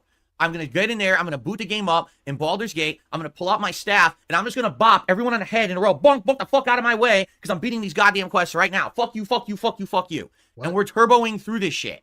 Okay? Okay. I really had enough. We have to finish these games. Can you imagine if I was playing these games till like mid-April? I might as well just fucking pack it up and close down the channel. I might as well. Just say, fuck it. Why even bother? No one's going to come by anymore, right? Can't stream so that more. is that. That's this week. Now, He's not able to stream here's the more. important thing. What is that? I don't know what that is. We have to determine what's the new game that I'm playing next week. It's either going to be Rise of the Ronin or Dragon's Dogma 2. Are we done here? I can only play one We're new halfway game. through. Oh my god. And no matter what it is, the game is going to be played on release day. And then we're going to change it up and go back to Baldur's Gate 3 and Like a Dragon until they are completed. And like, okay, so what is it with him and wanting to complete shit? Because honestly, if the game isn't making money, and that's obviously what he cares about, why does he feel the need to finish it? Is it literally just because he doesn't want people to say he wage quit it? But, like, he's done that before, so I don't get why he feels the need to always have to complete them. If you're not enjoying a game and you've kind of reached your wit's end with it, then just stop playing it. If you want to play what you want to play, then just play what you want to play. I don't think it's that deep. If you just don't enjoy a game, just stop playing it. I don't see. Then we will go back to it. So we will have... Because we have at least 5 hours of him rage quitting games, I guess. Yeah, so it probably is just because he doesn't want other people to say that he rage quit it, or wage quit it, or board quit it, or whatever quit it. One day of launch day hype. In general. All right? For whatever the game is that I choose to play next Friday, because it is next Friday that they both come out, correct? We made great progress. He thinks it's a measure of success or something. Yeah, Charles, that could be it too. So then one day of that, and then we go... He could view his progress in games as him doing something, like, productive. That's the word. He thinks it's productive, I guess. Go back to the other ones, and we play them till they're fucking done. Okay? Right. That is what I want to do. Because then, yeah, at as the a man very who does fucking nothing. least, Great point. we will have closure to some of these ongoing Charles. playthroughs. The 120-hour game will probably end around hour 135, right? The 50-hour game will probably end around hour 55. We'll have the end. We'll say, okay, they're done. Now we can fully focus on new stuff, right? Because here's the thing: there's absolutely no way I can play any game right now and focus on it when I've got these lingering RPGs. They must be completed. All right. So that's the thing. We have to figure. I think the Like a Dragon one is kind of easy to understand. I think it's because his wife also likes those games. So he kind of wants to beat it so he feels like he can talk to her, or he feels like he has something to relate with his wife with. I think that explains the Like a Dragon. But it's like, I don't know, Final Fantasy, Baldur's Gate, why does he feel the need to finish them? I don't fucking know. I don't know why, I don't know. What's the game that I should play next Friday? Now, again, if I had my choice, if I ultimately could just play whatever I wanted, I would play Dragon's Dogma 2. But I'm concerned because I'm getting feedback that I should play Dragon's Dogma 2. But I'm very concerned. We're getting out of RPGs. We're finishing 2. And now we're going to jump right into another one. Now, it is a very different style of RPG. This is an action-based RPG with different gameplay elements. What? Right? Okay. But I am so it's like an action nervous game. It's not going to work. Yeah, it's going to be just like everything else. I buy the game. We play it 2 streams. And after 2 streams, people are tired of it. Because, okay, I just thought of this. This is him pulling out his excuse that he was bringing up earlier about why would I get a job when I can be fired at any time? Why would I go outside when I can die at any time? Why would I play a new game if the game can fail with my viewers? It's the lolcow mentality. This is the explanation for the RPG mania excuse. It's just all excuses with this guy. Just looking for reasons why he's a failure. $5 from Thank you, Joshua. Doughty. Can't wait for Baldur Phil Headgate 3 and the amount of Phil says I will beat it. Yeah, dude, that's going to be great. It's going to be exciting. He'll get to the end of the game and he'll brag about how he finally beat it. And he'll gloat and he'll brag. And it'll be really cool. Well, oh well. And they stop showing up, they stop engaging, they stop supporting, and I might as well never play the game. Thank you, Josh. All right, I'm going to be honest with everyone. You guys have sadly been desensitized to streaming. You now think that every streamer should just play a hot new game for 2 streams and move on. Bro. This is his whole career. His whole YouTube career is this. Playing a new game, rushing through it to finish it, and then going on to the next new game. That's his whole fucking career on YouTube. Somehow you have been conditioned, and he's implying it's other people doing the conditioning. Brother, this is your channel. This is you. That's you. You cultivate the audience, right? People hate Nintendo games when you play them because you hate Nintendo and you shit on them. That's the audience you cultivate. No shit. If I start game streaming, if I start, like, let's say I drop DSP and I start streaming video games, or I start talking about hockey or whatever, there's gonna be people talking about DSP in the chat because that's the audience you cultivate, bro. Like, you condition them. What do you mean? Like, what the fuck are you talking about? Everyone. Other people conditioned you. You're brainwashed, you see? It wasn't me. You guys have sadly been desensitized to streaming. You now think that every streamer should just play a hot new game for 2 streams and move on. Bruh. The reason that you believe that is because that's what the top streamers do, because they're all fickle. Because the reason that they're sitting here in front of you isn't to put out an entertaining broadcast, it's to print money. What? And because of that formula, everyone just believes that's the status quo. Okay? It's not. It's not how it's supposed to be. All right? People who actually care about games will fucking play them till completion. They don't just play a game when it's hot for 2 fucking streams. Don't say to completion, please. And then drop it on its fucking head. But it seems like that's what's going on with tons of these people these days. They get a game because it's free. The publisher gives it to them for free so they can play it and not have to worry about money investment, right? Okay. They only play it for 2-3 streams while it's popular. And, oh, fuck that. I'm not playing it any further. What? They never see the end of the game. That's not who I am. That's never who I've been. I don't follow those trends. I don't do what it takes to become popular. You know what I'm saying? What? I'm sorry. Yeah, I don't get games for free. I pay for my games and I play them for 2-3 days. Yes, that's what I do. Sorry, it's not me, and it's never going to be me. I'm not going to change who I am to follow the trends of what the top streamers do just because they can get away with it because they're so popular. And it's sad because I think that the gaming industry is really, really faltering because of this. What? You can't retain interest in a game for more than a few days Bruh, because he's just trying to argue that streaming controls the gaming industry. It plays a part, but I don't think people are looking at like fucking how often a streamer plays a game to determine if their game was a success. Like, bro, if Pal World sold a bazillion copies and they made a bunch of money and people were really engaged with it, it's like they kind of made their money already. I don't know. I guess viewer numbers help like a live service game, but like, bruh, what the fuck? People play Zelda when it came out. Are people watching it now? Probably not as much. But like, is the game a failure now because of streamer numbers? I don't think so. Fucking person is on to the next game. If the game industry knew what was good for it, they here's moved what it would on, do. you see? Stop giving out copies to every top streamer and find 5 people who are going to stick with their game throughout the entirety of the game and actually showcase the full game and how good it is and give them the copies and everyone else can go fuck themselves. And that's such a dumbass fucking argument, because why would a company want to pay for a full playthrough? Yes, hello streamer, I'm going to pay you for a full playthrough of a game. I know the game is like 35 hours long, but we're going to pay you for a full playthrough. Why the fuck would they do that? They'd have to spend so much money with the amount of streamers they do that to. Like, dude, what is wrong with you? They're just going to pay to promote it before the game comes out and when it comes out so people see it. The people talk about it. There's people talking about your game. What the fuck? Because then what will happen is people will stop with this bullshit of only hyping a game for 2 days and then dropping it. If you're putting on an 80-hour RPG, you don't want people only knowing about the first 4 hours. And that's what's happening right now, you know? Hold on 1 second. Okay, hold on 1 second. I'm genuinely upset because we're in a rut now. And I don't like being in a rut. I don't like being in a fucking rut. He's in a rut. In a situation where we have all these games going, but no one's happy. You know what I mean? It's like they say you can't please all the people all the time. Well, right now, the only people who are kind of happy right now are the Baldur's Gators, the Baldarians, right? What? Because I'm playing a lot of that game still, right? So, by the way, I'm just enough of these idiots. Goodbye. Every idiot. What idiot? What did he say? Hold on. One of the biggest streamers around, 100%. Is this guy? Carnage, one of the biggest streamers around, 100% his games on hard mode. What he's saying isn't true. Is that the guy he's banning? These big guys you're talking about play the game for 8 hours a day, so they beat them quickly.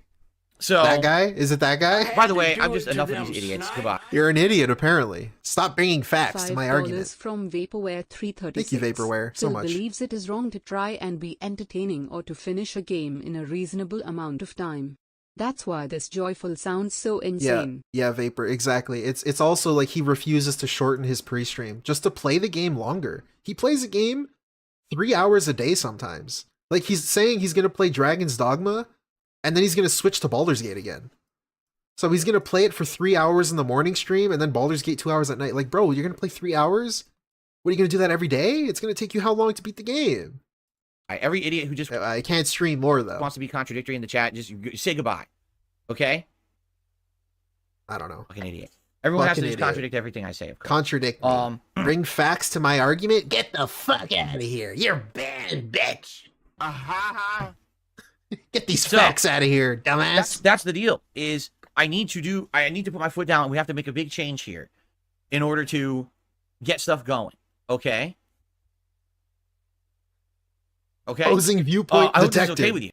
Opposing viewpoint detected. Get that ass back. But I know some people are going to be upset. They're going to be like, well, what happened to Final Fantasy VII? Well, what happened is people stopped watching it.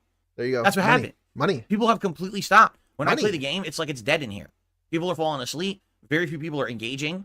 The support as well. Like last time I played Final Fantasy VII, all the support came in during the podcast. As soon as I booted the game, nothing. That was it. It was dead. I might as well have been sitting here just staring at a camera like this for 3 hours. You should In fact, if try I actually that. did that, I think it would have been more exciting to some people because people just don't care about the game, you know? And that's sad because I think it's a fine game. But why am I going to continue on with a game that there is literally no interest in? And that's what I'm getting. I'm just going to bring up literally like 5 minutes ago, he was yelling. He was like ranting. He was getting angry. He was saying, fuck it. I'm going to finish the games that I want to play. I'm going to play what I want to play. He just yelled that for like 5 minutes. 5 minutes ago. And now he's saying, I can't play it because you don't care. Out of my Yes. audience is I'm getting no interest in that game at all right now. Right. Okay. Which is sad. I think they did a good job with it. I do agree that Agree. some of the side content in the open world is very repetitive, and Who I'm are you wondering agreeing if we're only in with? the second side area. So if we Fuck get you to mean I agree? You're agreeing with yourself? This is your opinion. I'm the further I side areas of agree the with game, you. and basically it's all the same shit again, like the same exact game loop again. The same enemying fights, one mini boss. You go to those energy pools, solve the summon touch pattern puzzle, Rub which the isn't really a salve on puzzle, it's yourself. a time button push, like you're playing a Bomani game or whatever. It's all the same. What's a over Bomani and over and game? over. I don't even see the point of continuing, right? I feel like that's a game that maybe you just turbo through the story and fuck everything else, because what's the point? But I don't even know if you can do that, because I don't know What's if the the game scales point? to your level or what, right? I don't know. But yeah, that just feels like that's the situation we're in right now. What was that, neck twitch? I don't know. I missed it. What It's a happened? game that maybe you just turbo through the story and fuck everything else, because what's the point?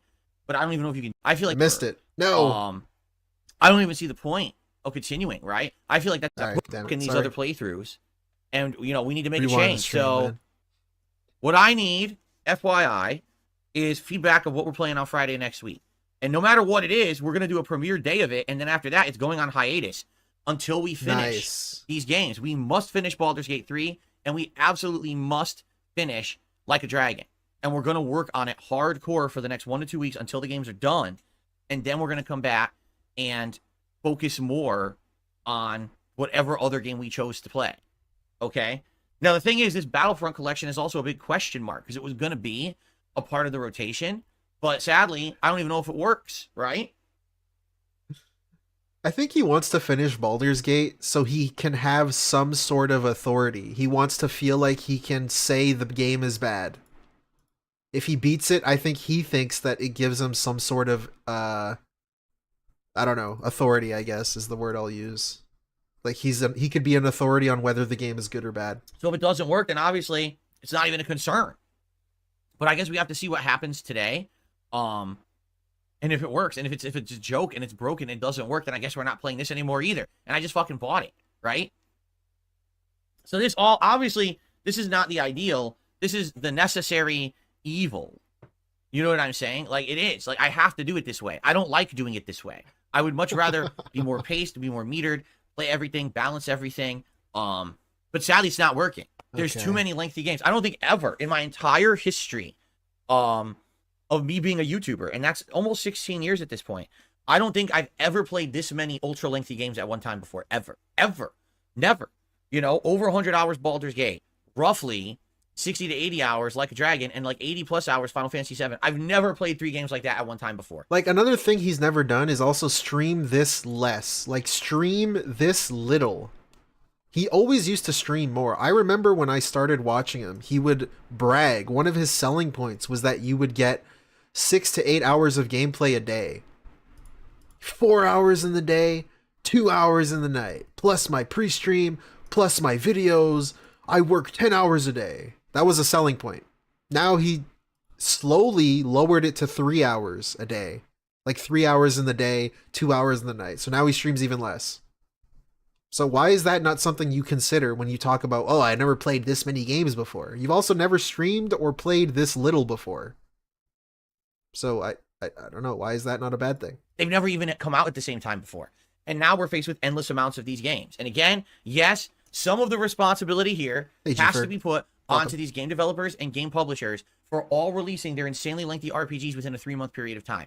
That is suicide. And they've all done it. There is a distinct reason why Final Fantasy VII Rebirth sales numbers are much lower than what the company was expecting. They were expecting it to be a blockbuster blowout, their highest selling game of all time, and the game hasn't even sold as well as Final Fantasy 16, which by argument, a lot of people criticized, said it wasn't that good. Why? Because there's too many fucking RPGs. You're not going to continuously have hits if they're all the same genre of game. Wait, what? But Final Fantasy 16 was last year. What is he talking about? It just can't happen. How is that You can't release 20 summer blockbuster action movies back to back. You can't release 7 fighting games back to back, and you can't release 10 RPGs back to back. It doesn't work. But for some reason, they idiotically didn't look at the climate and anything around them. Instead, they just focused on making their games and just pumping them all out at the same time. Bro, it makes no sense. You cannot say that. You can't say that. Why are you still releasing gaming videos? Like, dude, come on. So now they're all cannibalizing each other, and we're seeing this in the industries. You see people talk about RPG for 3 days, and then it's like the game doesn't exist. What happened? Like DSP, you're not looking at the climate around you. You're not focusing on what other people are doing. Why are you still releasing gaming videos when a bunch of people are doing it? I don't, come on. You're really going to say that? Right? Like, no exaggeration. Final Fantasy VII Rebirth, no one's talking about it anymore. And it just came out 2 weeks ago. You would have thought this would have been the game that it has legs that everyone's talking about nonstop. No, it's done. It's as if the game never came out. It was hyped for a few days. And then everyone just ran to the next thing that pumped out. Now everyone's talking about their hype for Dragon's Dogma 2 because the character creator came out for that, right? And now the controversy is about it. This is what I mean. Like, there's no more focus on one game anymore. It's all for one day we talk about it and then we move on. You want to know why? I'm telling you right now, the fucking streamers.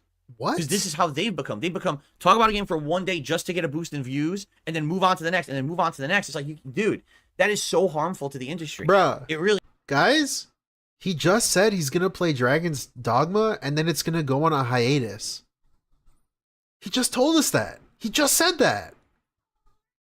But apparently other people do that. It is. Okay. And I don't understand why no one gets this. That having this fucking ADD bouncing all over the place. Oh, this today, this today, this today, this today, this today. Nothing ever fucking gets done. Right? I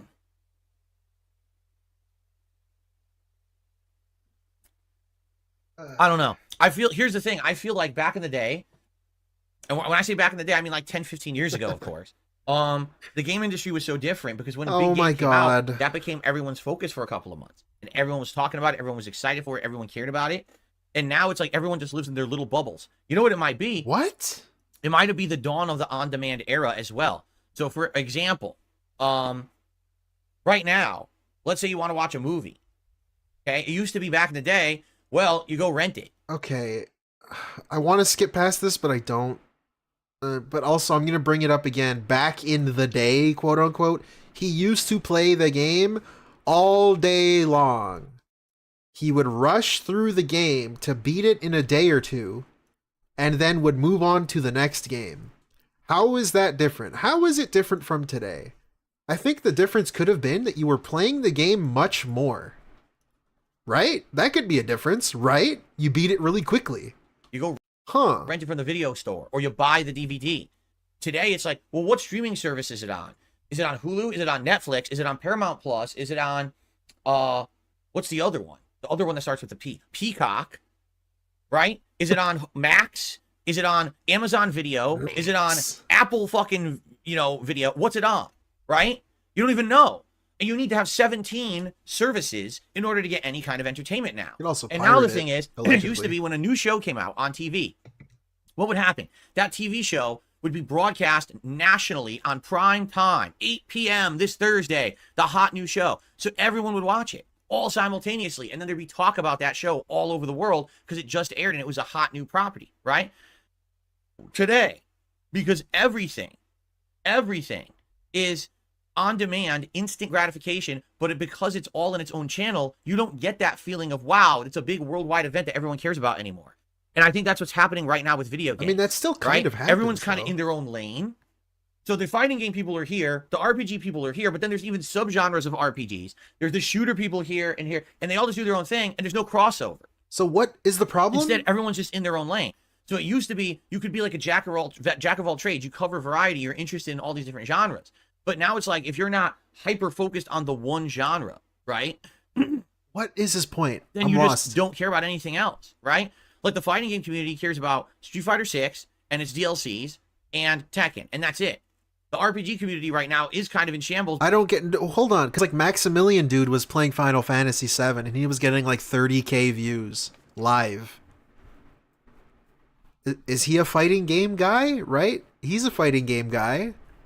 I don't get it. Tyler 1 is a League of Legends guy, and he's kind of broadened his horizons. He's a variety guy.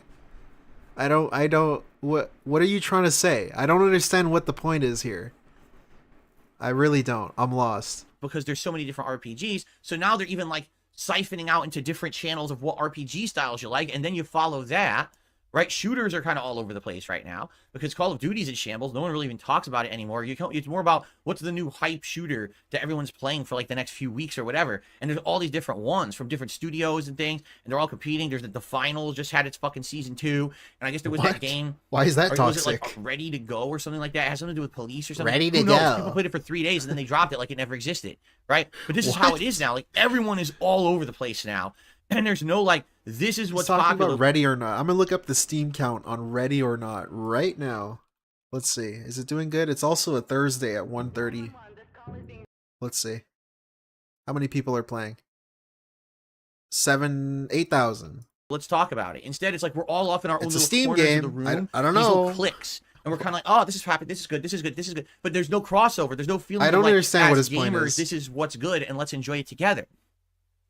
I don't think that's a good thing at all. Why is it not? I feel like we've lost that feeling of greater gaming, of big momentous releases, of big hype things. They don't exist anymore. How do they not exist? This dude just lived through the year of 2023, right? And 2022. Remember when Elden Ring came out? Remember when everybody was playing Elden Ring? I remember that.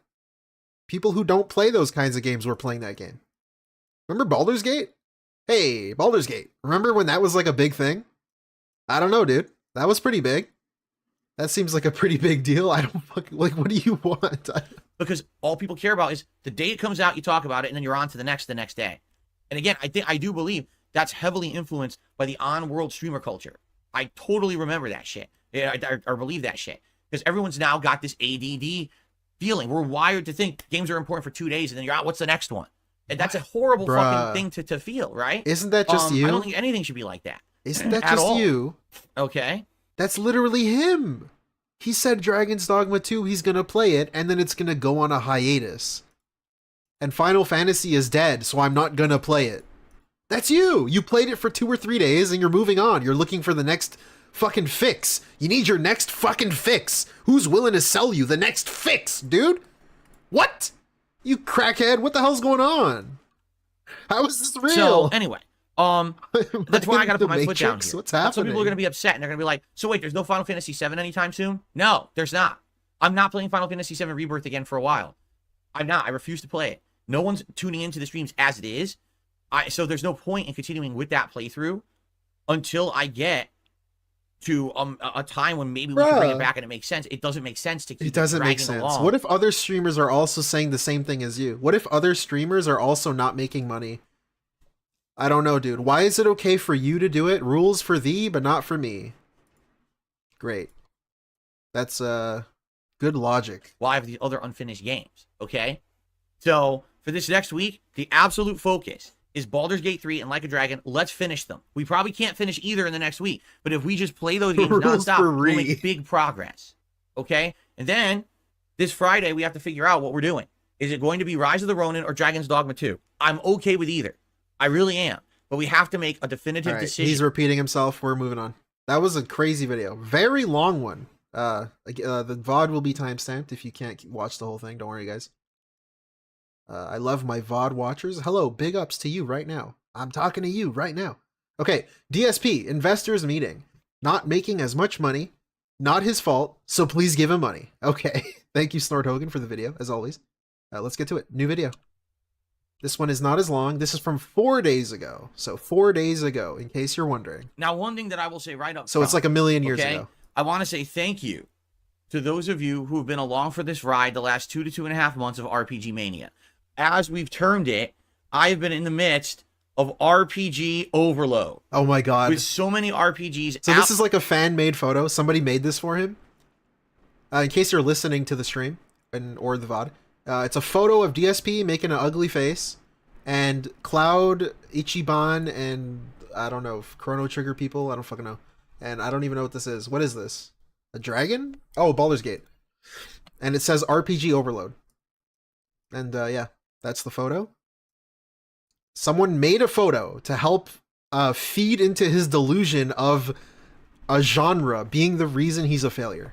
That's pretty interesting. Once being played, being juggled. Nice fucking LARPing, by the way. Whoever made that. You're feeding his delusions. I haven't been able to focus really on any of them. It hasn't allowed me to make significant progress in many of them. And in some of these games, we're now approaching, 120 hours of gameplay time. And it's been wild. I want to say thank you to those who have been around, who have been hanging out and supporting. Many have not. Many have outright said, man, while these RPGs are going on, I'm tapping out. I'm not even going to watch. I'll come back whenever Phil's not playing an RPG. So because of that, a lot of people haven't been around. And in addition to that, although I will say this. And it's in 2 different fonts, in case you're just listening, audio. Of course, the text is in 2 different fonts. That's really funny. Although, support on some of these streams has done well. For example, notably, the Baldur's Gate 3 streams have done really well when it comes to daily support. And I'm very appreciative of that. You guys have helped me out tremendously. Overall, viewership, engagement, support are all down on this channel because all I've been doing is playing RPGs. Okay? Welcome. And there's nothing that I can really do to that. You know what I mean? Like when these are the big games coming out, these are the ones I'm covering because they are the big games coming out. When all the other games that are out are flopping, like Suicide Squad, for example, I'm kind of left between a rock and a hard place, right? What do I do when there really are no other options besides RPG, right? I think he should have played Suicide Squad. I think he should have played it with Kat. I think people would have showed up for that. It's a game that people don't want to buy, but they're curious about, right? Because it's bad. They want to see people play it. And Kat would be there. I think that would have been a fun, interesting style thing, assuming, he's like a real streamer. But I think he should have played it. That's a missed opportunity right there. Basically, the Baldur's Gate 3 streams are doing good support-wise during the stream. But that playthrough fell off 3 months ago. No exaggeration. The views as of like late January. Maybe not 3 months ago. I guess it was 2 months ago. The views as of late January are atrocious. When I upload videos of that playthrough, they don't get 300 views in days. In fact, there's still parts of that playthrough from 2 weeks ago that have like 200 views. No one's watching that playthrough on demand at all. People fell off because it's too long. And that's just a symptom of a too long game. Because it's too long. It's incredibly hard to get people play to watch IRL. it on demand, okay? Because that game's been going on, I feel like it did negatively affect all the other playthroughs I'm doing.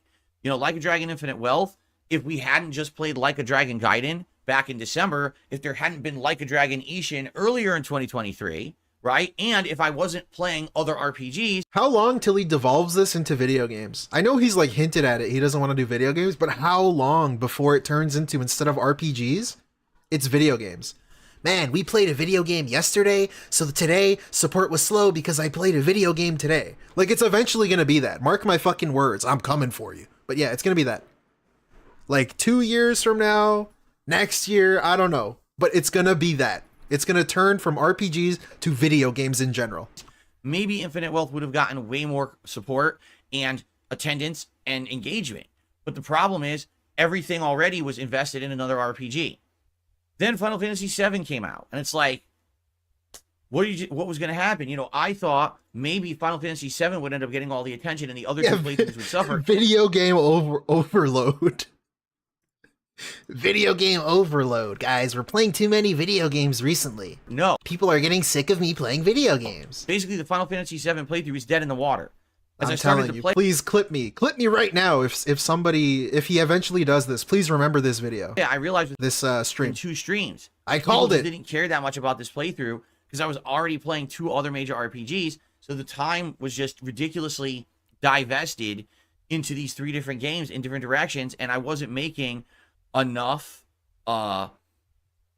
progress in any of them, right? So out of all the RPG playthroughs I'm currently doing, all right, I'd have to say for me, I'm most invested in Baldur's Gate 3 and Like a Dragon because I'm the furthest in those, and it looks like if I really heavily focus on those, I'll beat them within a couple. There's the gambler's fucking, the gambler brain, the sunken cost fallacy.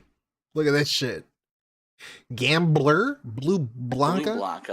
Look at this gambler. I'd have to say for me, I'm most invested in Baldur's Gate 3 and Like a Dragon because I'm the furthest in those, and it looks like if I really heavily focus on those, I'll beat them within a couple of weeks, which is my plan. Alien, I still haven't listened to those. I know I'm not a real detractor. I'm sorry.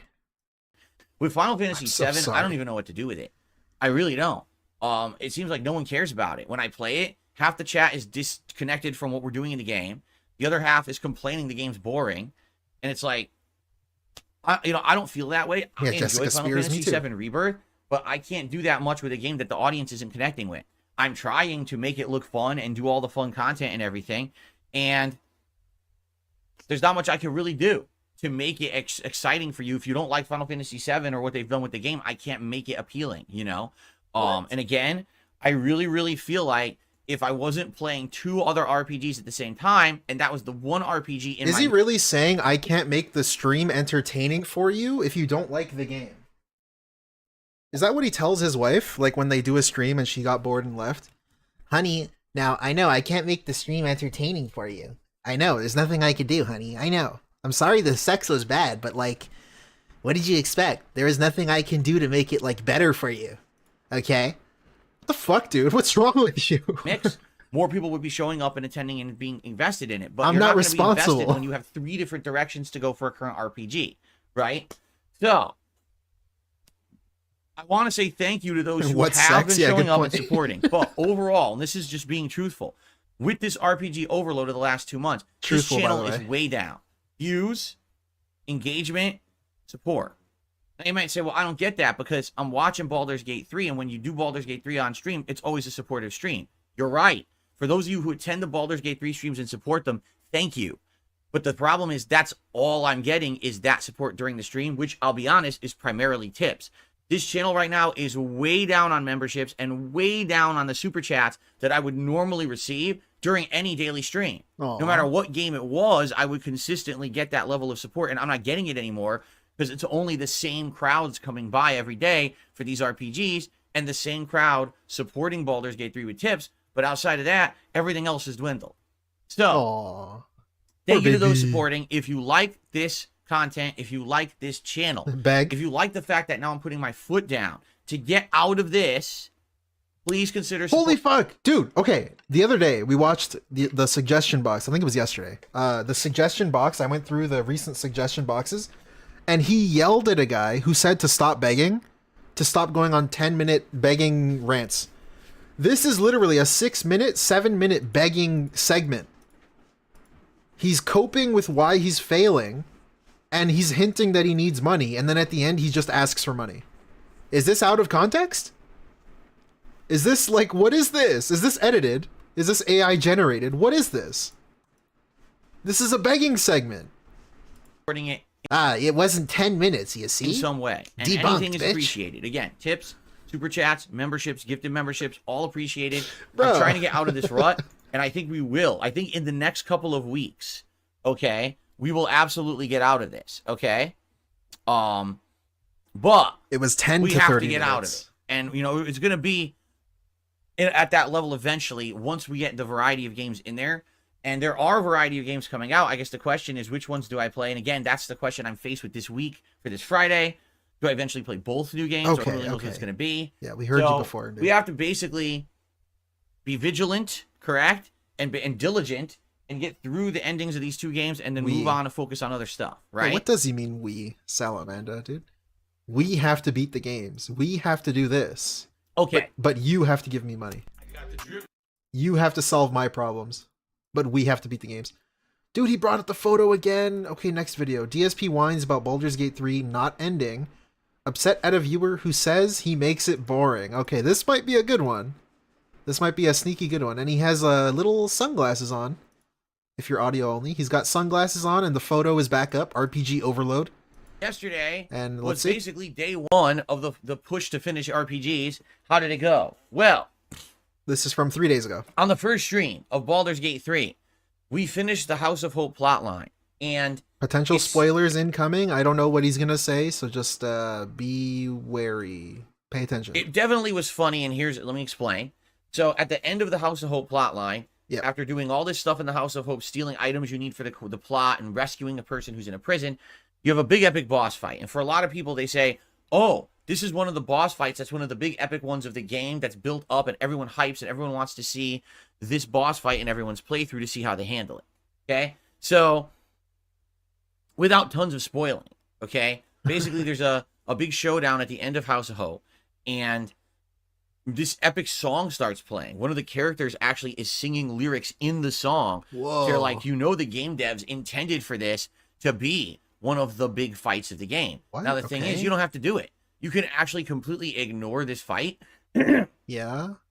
And never do it. You don't ever have to go to the House of Hope. That's pretty cool. You could just continue on with the main plot line and never have seen this, but I feel like, hey, if you're going to be doing this game and you're going to be doing it justice, you want to do the more important, interesting fights, and this is one of them, Authority. right? Mr. Gatekeeper, tell me how to play the game. We went through it, and how did it go? Well, it took almost an hour, okay? And the reason being, this fight is not just a boss fight.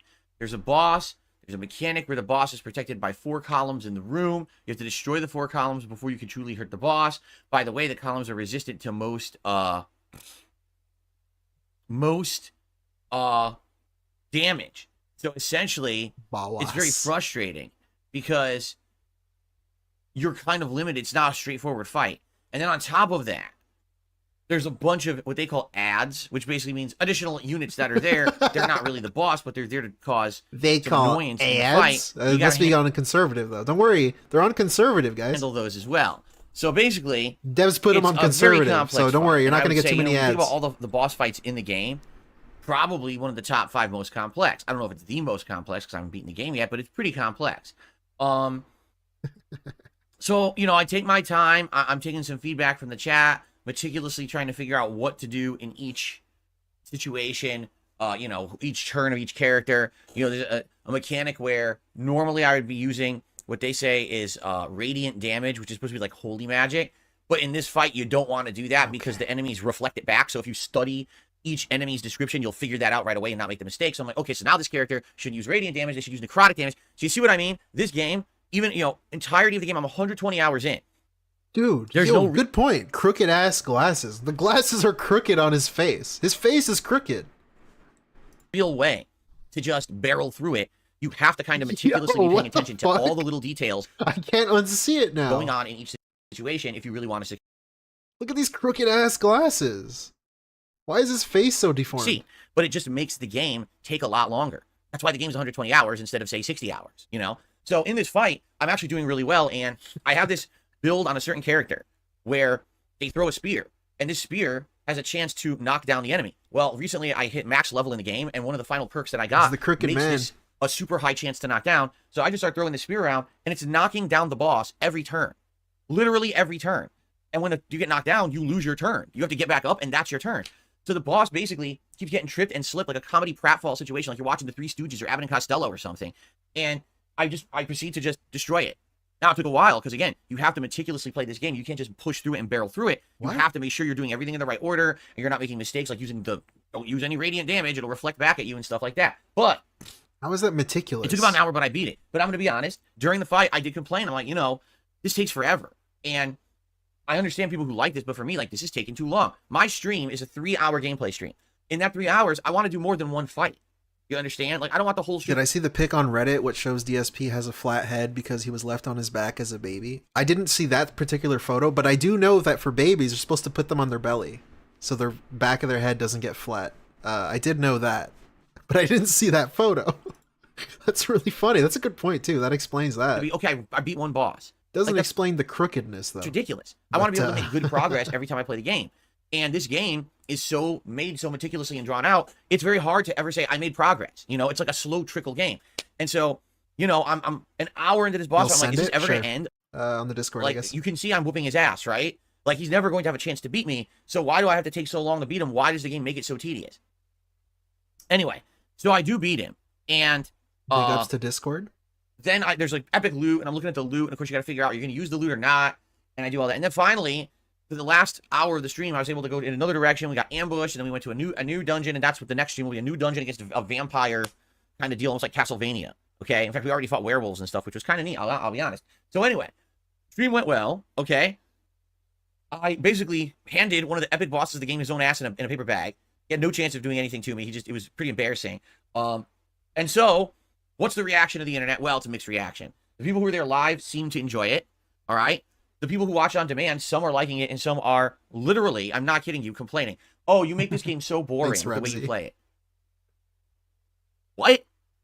I make the game boring with the way I play it. Yes. One person actually complained. Here's what they said. Okay. You kept looking at your abilities to see what they do. Yeah. Why don't you play the game faster? I'm not kidding. That was a comment on the video. I was like, Dude, I how mean, many hours is he into that? Like 80? 60 to like 80 hours in and you don't understand your abilities yet? turn-based strategy RPG, you're complaining that I'm looking at my abilities to see what they do. Yeah. It's the same characters, right? How do you not know them? Yeah. And then, you know, someone's like, oh, no well, way. It's 120 hours into the game. basically, you know, when I played it, I took half as long as you. Now, I died on the first try, but on my second retry, I was able to do it. It's like, wait a minute. So did you read what you just fucking posted? You lost on the first try because you rushed into the fight unprepared. You weren't looking at the descriptions. You weren't figuring it out. And then you had to play it a second What? time to beat it. They didn't say they died because they didn't know their abilities, dumbass. What? So what's your complaint? I said, like, what the fuck? I thought that's how these games were designed, right? What? It drives me nuts. But that's what I mean. Like, it seems like no matter how I play a game or what I do, I'm always in the wrong. If I had rushed into that fight and I wasn't meticulous and I was just dying, losing like nonstop, people would be like, wow, he's like the worst player ever. He doesn't pay any attention. He's in an RPG. He played for 120 hours. He still Wait, doesn't but wait a minute. But you're proving that you don't pay attention though. By doing what you're doing, you're proving it because you don't even know your abilities. You haven't learned the game in 120 hours because you're just listening to what other people tell you to do. I think you're proving that you don't pay attention. You don't learn anything. You're not retaining any information. You're here for the paycheck. You clock in, you zone out, and you clock out. That's what you do. You're not like doing okay. attention to anything, and that's why he sucks. So then it's the opposite. I completely destroy the boss because I actually played well, and then I get told, oh, you still did it wrong. This was terrible, you know. All right. Whatever. Anyway. Anyway. Just expect a lot more of that moving forward because that's how people are on the internet towards me. Also, that's literally feedback. It's quite literally feedback for some guy to say you're playing too slow and it's kind of boring. Isn't that the feedback that you want? Why are you complaining? If the guy says it's boring, you can just ignore it. Why would you address it to say he's wrong? If the guy says it's boring, then he finds it boring. Also, it literally is boring. I keep saying literally. I gotta stop. But it is boring. It's boring. You can't... This dude sucks. He doesn't learn how to play the game, so he ends up just reading chat. what I do, I'm always back, right? And reading the abilities, because he never actually bothers to learn what they do. Anyway, so we did make good progress yesterday, but again, it's funny because they're like, okay, you've beat one of the major quest lines to end the game. What's next? Okay, we're going to do the Vampire Castle. What's after that? Well, then you got to do the Shadowheart quest line. What's after that? Oh, then there's the dungeon underground for Will's quest line with the dragon. Okay, what's after that? Oh, you have to go fight the ball followers and free Lae'zel. Is Okay, this what's a after bad that? thing? Then you have to do the quest line for the Githyanki to free the Githyanki prince. Okay, what's after that? It's like, wait, what? I thought we're at the end of the game. I thought this is the end of the game. And if each one of those quests takes a stream, how fucking long is it going to take for me to beat this game? This is insane. Is this a bad thing? Like, Why is like, this a bad thing? Why did they backload the game with so much content? I just don't understand it. What? You saved all these quests for the end of the game when you should be in the home stretch and feeling like you're barreling towards progress and your end. What? Instead, it's like you're meandering around. And I'm going to be honest, I think this kills the pacing of the game. Most people by this point would want to be Literally, seeing the resolution of everything and get ready for an ending. And instead, it's just kind of like staying and just fucking bouncing around. And to be honest, with all of that, it makes me want to skip content. I'm just being honest. Like, it does. It makes me want to skip content that people are telling me I can skip. Like, for example, I guess for the resolution of the Baldur's Gate... Dude, okay. I played it. I have 76 hours, and I was like at the end of the game. That's how long it took me. And like 50 of those hours were me playing on hard mode, dying in Act 1. I was like learning the game. How the fuck did it take him so long? Whatever. City plot line where the city is taken over by Shut up. Gortash, okay? There's different ways to go about it, and if I just like straightforward go for him, it saves time, but it's much harder because those robots are still active, and so you have to fight the robots and him, or you could just disable the robots, but that takes a lot of extra work. So I might just fucking seriously just say fuck it and just go for him, because I don't want to be playing this for another 20 extra hours to do it in that way.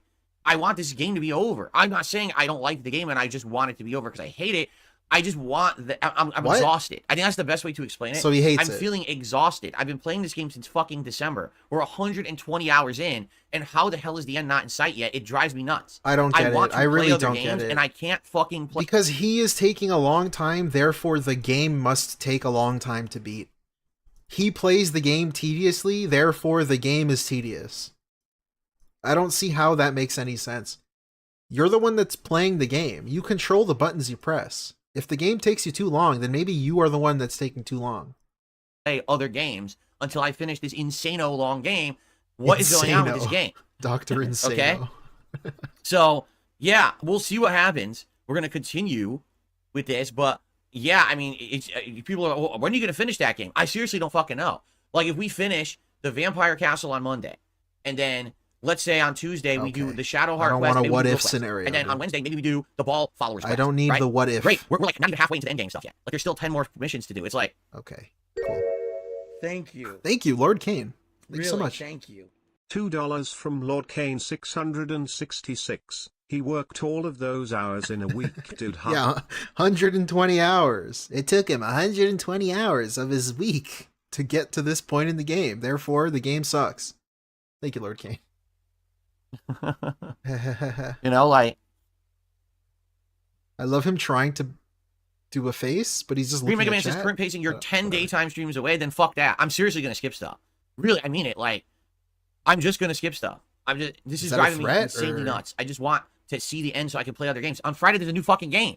That game is going to have to wait because I'm still playing Baldur's Gate 3. It's stupid at this point. Really, like, that's the best way to describe it. This is just stupid. All right? So, yeah, no, I'm not doing 15 to 20 more streams. We're beating this game within a couple of weeks, one way or another. You know, really. And the thing is, I at least want to see kind of the resolution for your followers because that's kind of important. You know, He would have been finished by now if he played more than 2 to 3 hours at a time. Yeah, I mentioned that too. It's like, he can't just stream more. If he loves the game so much, if he loves video games, why can't he just play it more? I don't know. He's also slow as hell because he's being told what to do. Yeah, and there's the journey, chat have and their own everything. private missions or whatever. Thank You want to see Heather P. those end. Great point. But I'm probably just going to skip any other side shit that I come across at this point. I don't see the point of doing it, right? Right. So, anyway, yeah, let's keep going. And again, thanks to those who are still with me for that playthrough. You know, apologies for my frustration, but you know, this is just me as a honest person. Honest person. Being honest with you, it's frustrating. You know, as an outsider to that style of game, it's just too much of a Hey, commitment. Nocturnal. It is. Like this is why I was so apprehensive about playing the game to begin with, because everyone warned me that it was going to be this much of an investment and commitment. And it's like, yeah, but I'm a variety streamer. This is going to kill the channel. And it has. Like, take a look at the last 2 months. Dude! Where He started this video by thanking the viewers that Baldur's Gate 3 is saving the channel. Now he's saying it's killing the channel. What? all views and engagement are down because people don't come around for Baldur's Gate. It's the same few people, which is fine. You know, I enjoy having 200, 250 people here for it. He just but thanked the that's not viewers gonna support my whole before. channel forever. You know what I'm saying? We've got to get through this. All right. So anyway, Whatever. I don't care, DSP. Whatever. Like, nothing he says even matters. If you're listening to him, he just contradicts it later. This one I thought would be funny. DSP will be skipping Stellar Blade, not into jiggling butt cheeks. But naked dudes in a bathhouse are hilarious. am I going to play Stellar Blade in April? Unlikely. But we'll see. I'll leave it as a maybe. Should play it But with it's Cat. unlikely. And I'm going to be honest with you. Would you really want to know the truth? Although the combat, I have looked a little bit into the combat, and it looks okay to me. It's like, it's not amazing, but it's not bad. Thank you, looks Snort decent. Exchange. Have a good night, If man. I play Stellar Blade, 99% of the time I'm playing the game, people in the chat are going to be fucking immature shitheads about the character. Because the character was designed purposefully to be a sexualized character. The game dev has outright said it. And all the coverage you're seeing of the game online is just sexualized. Meaning, oh look, instead of show gameplay, let's have her walk up and down this ladder 10 times in a row to see her butt cheeks jiggle. What? Well, I don't fucking do. Wait a minute, that was just leaked gameplay from the demo. That's not the developers putting out the footage. What do you mean? That's not advertisement. Yeah, I don't care about that. And I don't want my stream to be all about that. Okay. So I'm not going to fucking subject myself to that. When people will definitely be doing that in the chat. So I think I'm just going to skip it. You know, just being honest. I don't feel like. So at the same time that everyone is going to be immature idiots, 99% of his audience, they're also mature and smart and cool and fun and immersive. His mature audience that love him because they're so mature is also going to be immature somehow. I don't know. Explain that to me, please, if you know. I don't know. I don't feel like I'm missing out too much anyway, because like what I said, if this game did not have that woman as the protagonist, I don't think people would be talking about it like they are. I don't think people would even be that excited for it. I think it's a decent game when it comes to the gameplay elements. Maybe Derek would finally but people are loving the game and hyping it because they're perverts. They're over-sexualized people who are just about the fucking main character. They want to lust over her and fucking look at the butt cheeks jiggle, look at the boobs jiggle, and the dev say, "Oh yeah, I based her off of a model on purpose so that people would do this shit." Well, what? Guess what? I'm not into that. Since that seems to be a major part of the game development cycle for this game. People would do this shit. I don't care about that. I guess I'm skipping it. Oh well. Okay.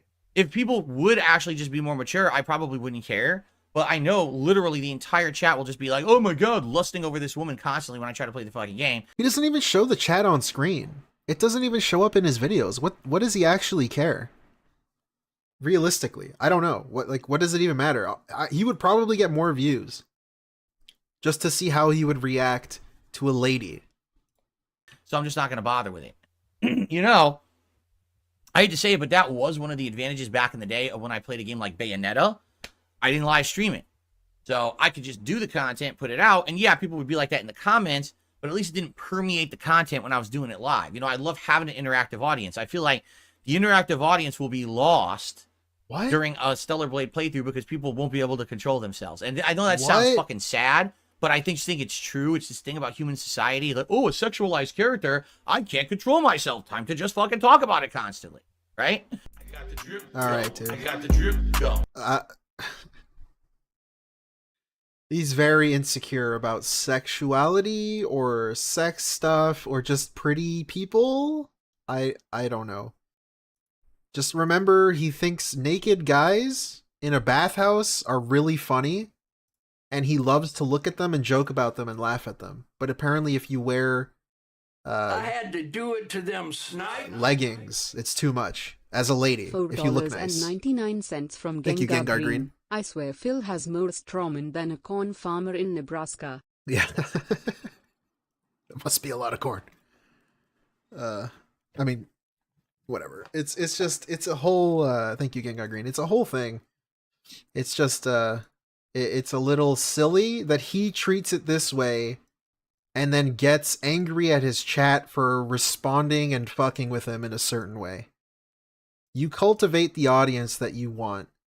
And if you treat sexuality in this very weird, cringe, incel way, then people are going to fuck with you about it. If he never brought it up, and he just played the game to play the game, it wouldn't be his whole chat freaking out. Because he's not weird about it, so people wouldn't try to fuck with him about it. I don't know. It's a whole thing. Anyways, DSP was robbed by Baldur's Gate 3. Will never forgive Larian Studios for him being stupid. Yeah, and the sweaty Hogans, before we move on. He's fine with the sweaty wrestlers. He loves the naked wrestlers in their little Speedos, but he hates pretty lady. He can't handle that, but he can handle staring at sweaty men all day. Make of that what you will. But the meat of what I did today was playing Baldur's Gate 3 because I didn't have the late stream. And today, there was great progress. We were in Cazador's mansion already. We explored the mansion. We went to his underground lair. We fought the Cazador boss fight, which was very interesting and unique. Much Yeah, like my alerts. It seems like the membership alerts are now fucked. I think it's Stream Elements because apparently Meerkat's been having issues too. But thank you, Anders Pack, dude. based a la Final Fantasy. I'm him. That's you, dude. I'm really him. Thank you for becoming a member. Enjoy. Thank you so much. Like a lot of these endgame boss fights, they're kind of unique, and I did pretty darn good. Problem was, after the fight ended, the game presented yourself with a critical choice. Either go along with what seems to be a pretty evil decision because one of your party members wants you to do it, or tell them, no, I'm not going along with that, and then that party member leaves your party. I'm not going to spoil for those who never... Spoilers ahead, guys. Thank you, John Smith. Thank you so much. Just be forewarned, as he would say. Played the game and maybe haven't seen the videos yet, but basically, I wanted to do the... Baldur's Gate 3. Money. Oh, there you go. It was just really delayed. Okay. Thank you, Anders Pack. right thing based on morality choices and things that I'd done in the playthrough so far. So I said, I'm not going to do that bad thing. And the party member got very upset and left. And apparently, from what I'm to understand, that's the end of their story. If you had allowed them to do the thing that seemed pretty horrible, then they would have stayed around for the rest of the game. But what would have been the outcome of that? Okay, so before he gets into this, I'm just going to say, I wonder how he's going to complain about this. Like, how is he going to toxify this into a bad thing? Or make it seem like a bad thing? Because he does something in the game, and he receives a consequence for his decision, and then something happens because of that. How is that a bad thing? I'm really curious how he's going to spin this. Let's see. No, I was going with my gut and going with my morality compass, and it just didn't. And on top of that, if he's really complaining this much, can't he just load his save and go back? If it's really that big of a deal, like, just go back if you're really going to complain that much. Seem like the right thing to do. So this party member leaves the party, and I get a bag of inventory, which is all the stuff that was in their inventory. I'm like, okay, well, what are we going to do next? I said, well, one of the missions we actually have is to go rescue someone who apparently is being fooled by these doppelganger characters. So we bring the person, Jahara, who's been impersonated by doppelgangers, to the person, and the person is so dumb, he doesn't realize. He's like, huh? What? He doesn't realize that he's been duped. So we do this whole fight. We save the guy. It's like or your whatever, fans, and we recruit him, right? This is cool.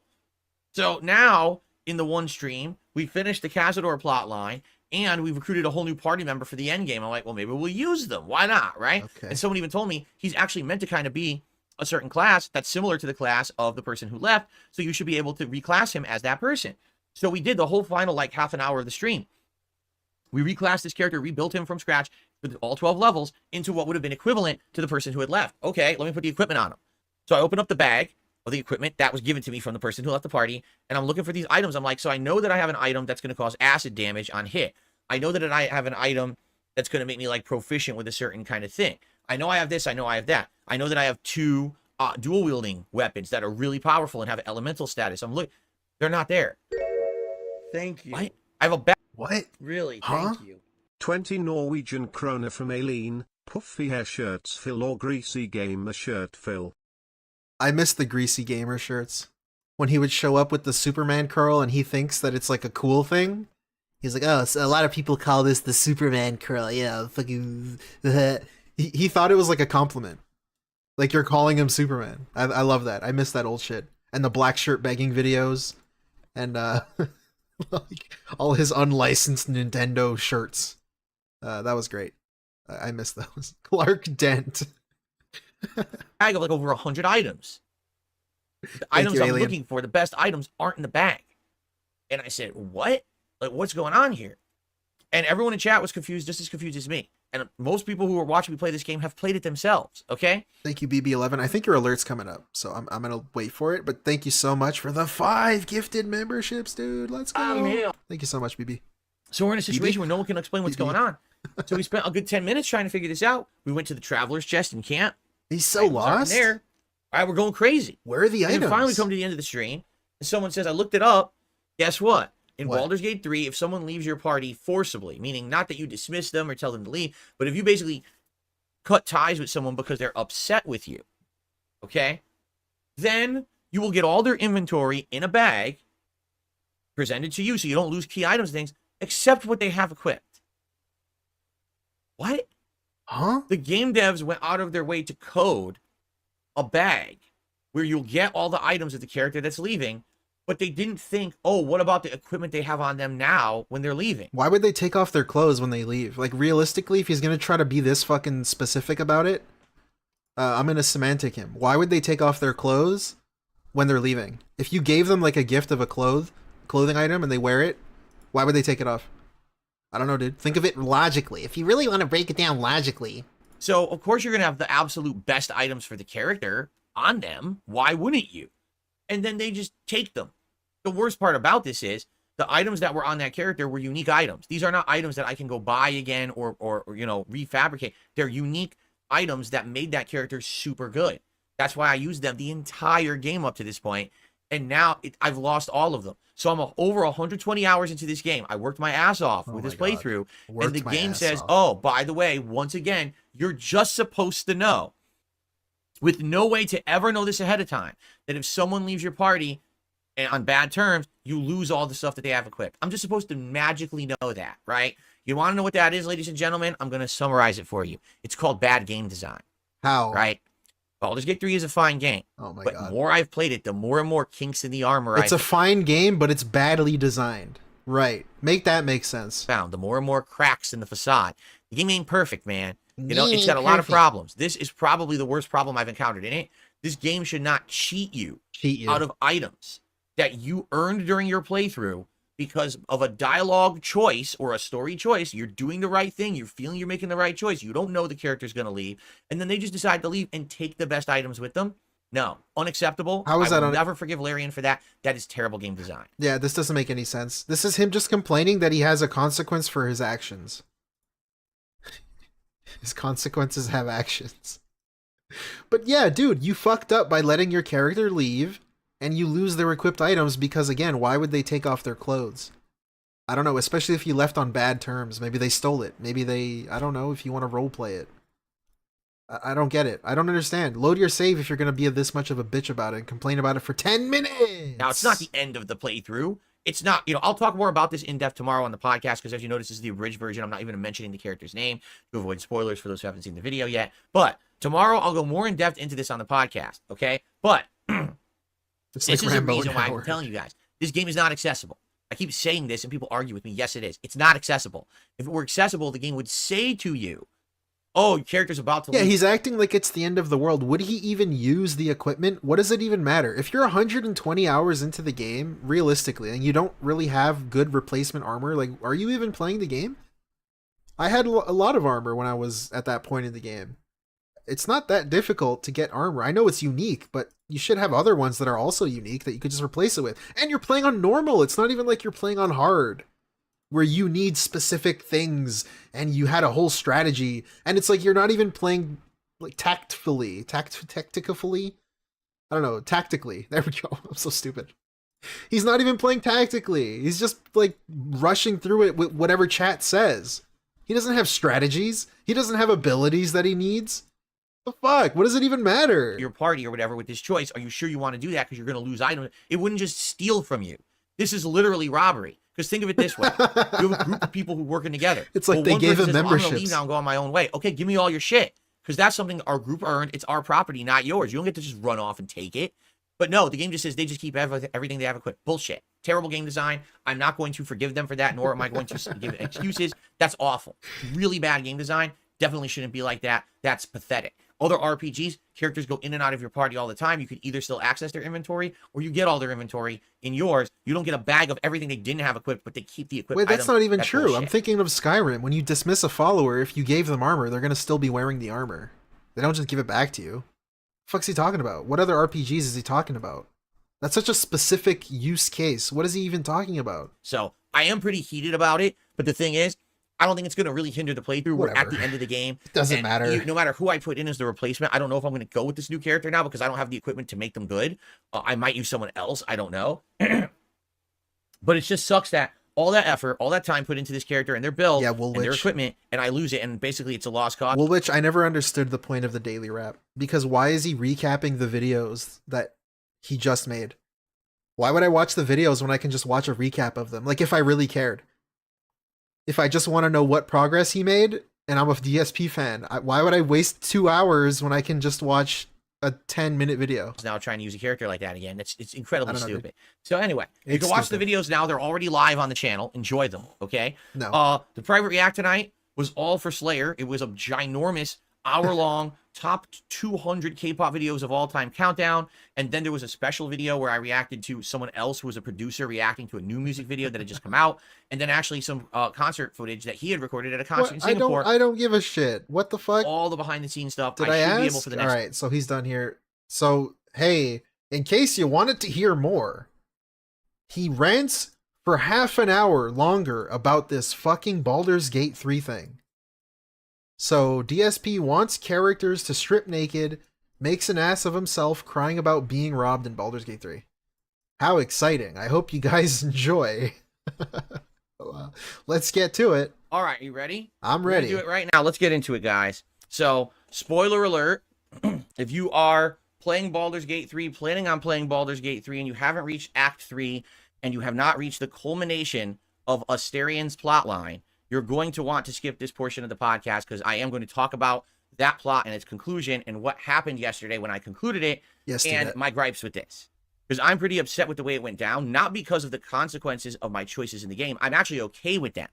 All right? Are you my sure about problem that? is that I was robbed. I was robbed. Okay?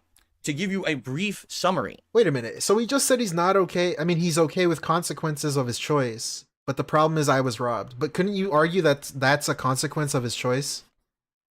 Isn't that literally what that is? I keep saying that. I gotta stop. Isn't that what that is? Because of my choices, a character left my party and gave me all the items in their inventory except the ones they had directly equipped on their person, which were all unique items you can never get back. These are items that I spent over 120 hours during my playthrough collecting to make the perfect build, and now they're lost completely, erased from existence. Wow. Okay?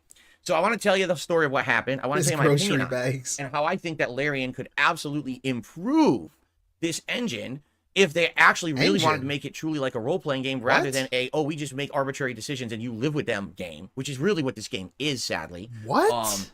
And then we're going to go from there. But I'm sure everyone's going to have a difference of opinion because people in the chat have already. They were going back and forth this morning about it. So let's do it. Let's talk, shall we? It's fucking regarded. Yeah, let's do Oh it. my god. All right, so here's the deal. Asterian is one of your party members who you find right at the beginning of the game. He is a vampire spawn, meaning that in his past, a vampire bit him and made him basically a vampire, but he doesn't have the full powers of like the vampire lord. He's just one of the underlings, okay? But because in the plot he has this illithid parasite in him, ESP he doesn't know somehow that, is Francisco. free from the control of his master, and he's able to walk daylight. So he's a daywalker vampire, okay? So most of the plot, he is your go-to guy when it comes to lockpicking, when it comes to being stealthy. You know, he's the rogue, he's the guy in the shadows all the time, right? So, you know, you can build him various ways. You can have him backstabbing people, you know, being invisible, or you can have him from range doing crazy ranged attacks and stuff like that. I've used him in various different ways over the playthrough, okay?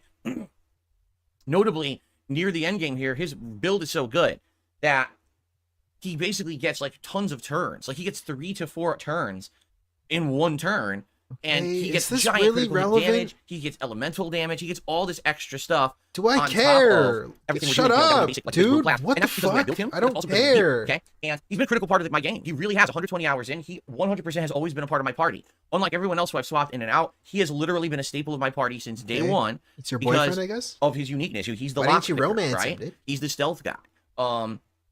Now, here's the thing about Asterian and his character. He's not a good guy. Over the course of the plot, you find out that he's kind of an underhanded dude. Number one, right at the beginning of the game, he tries to suck your blood when you're asleep at camp without your permission. Really, thank you. Thank you, VLX. $2 from VLX11387. Asterian worked so hard and Phil wants to deny pay. Yeah, dude. Asterian spent 120 hours with DSP. Could you imagine that? 120 hours with this fucking guy? I think he deserves the loot, dude. Let him go. Let him have it. Come on. Come on. Thank you, VLX. The hell? Who said you could do that? At least ask, and he doesn't. He just tries to do it, and you catch him in the act. Then over the course of the playthrough, you realize he basically is the one with the worst morals. He's the one who originally wants to use the illithid parasites for using all of their power. Like, he's totally for it. He says, if you're not going to use them, give me all the parasites, so that way I can become, like, all-powerful. Okay. Take a sip. Now, basically, when you play through the game and you get to know him better, you kind of sympathize for the guy, because finding out all the crap he's been through in his life, being a vampire spawn, that he's gone through horrible things. He was very mistreated by his master, Cazador. That's the name of the vampire his master. Controls him. Oh my god, he's me. I mean, over the course of the game, you got people who are hunting him because he's a vampire spawn. He runs into his former spawn mates, I guess you could call them, like brothers and sisters, in being turned into spawn, and see, you'll learn about their horrible backstory and how they were mistreated and all of that. So you do sympathize with him somewhat. But I mean, out of all the dialogue choices and everything in the game, he's the evil dude. Like, you could tell if you did an evil run playthrough and did all the like harsh choices, he would be in love with you. Like, he would absolutely love all your choices, because that's what he wants. He doesn't care about people being treated well. He just kind of laughs and snickers at everything and likes when people get hurt. He literally, every time in the game when you make a good decision, it says, Asterion disapproves. But what? It's kind of weird, because obviously your first run in an RPG, a lot of people want to do kind of the goody two-shoes run, and then you'll go back and you'll do the evil run. Well, Why he's does he introduced assume that? right at the beginning of the game. Why is that an assumption that he makes? How does he know that? Show me the stats. What the fuck? Kind of, you just say that. Along with all the other party members, and when you make the good choices, all the party members like the choices, just not him. So over the course of the game, if you make moral choices, Asterion dislikes you more and more. And there's a couple critical things you have to do during the game choices, during the plot, that make him change his character a little bit and his attitude towards you. Notably, there's this one time where he wants to learn about these runes that were carved into his back by his master. Now think about how fucked up that is. His vampire master literally, with a knife or something, carved stuff into his back. It's like a certificate or something. And a demon shows up and says, I'll tell you what those runes are as long as you do a favor for me. Well, come to find out, the favor is an awful favor. He wants you to murder, basically, a creature that's a slave of his. It's another plot line. I don't want to really get into it and spoil it. But basically, again, the moral choices lead you to do things differently. Because you do moral choices, Astarion's angry with you. Oh, I didn't get to learn what the runes on my back are. Now, the funny part about that is, you just find out what they are later anyway, easily. It's not like, oh, it's a hard thing now and you lost out on an opportunity. You're just going to find out in the plot what they are anyway. So it doesn't even matter that he found out earlier or later. He finds out anyway. So there's no reason why he should be so upset with you. But he is anyway. Okay? So over a few more choices in the game, he may like or dislike you more. Okay. But basically, by the time that I got to the end of the game, he's in my party. He's adding all these dialogue options. And by the way, we're doing his companion quest line. Meaning we've gone out of our way, all right, to basically appease this guy. Even though he's upset with some of the choices we made during the game, we're going to the mansion of the vampire that controls him. We're getting his revenge. We're killing everyone in there that doesn't like him. And now we're going to get to this big boss fight against the vampire. Literally, the only reason you're there is for him. You're not looking for anything there. There's no items you need. There's no power you're going to get by killing this vampire. You're literally doing this just for him. Okay? So he should be appeased. If this were realistic and good writing, he should be like, wow, so the whole party's actually doing this out of the kindness of their own heart to help me? Awesome. Instead, he's a fucking pissy bitch about it. He's demanding the entire time. We absolutely need to not only defeat the vampire lord who controls me, but I want to flip this on its head, and I want to have this ritual make me the ultimate powerful vampire. And it's funny because wait, what? When you get there, you're like, wait, what? Like, how did this become part of the deal? We never even really discussed this in the past. I don't even know, why did this become a big deal? It was supposed to be just about freeing him from the grips of his vampire lord, but the game turns it into a quest now to make him the ultimate vampire, which is kind of weird. Again, especially if you're going into this with a moral So somehow it would be good writing if Asterion acted out of character.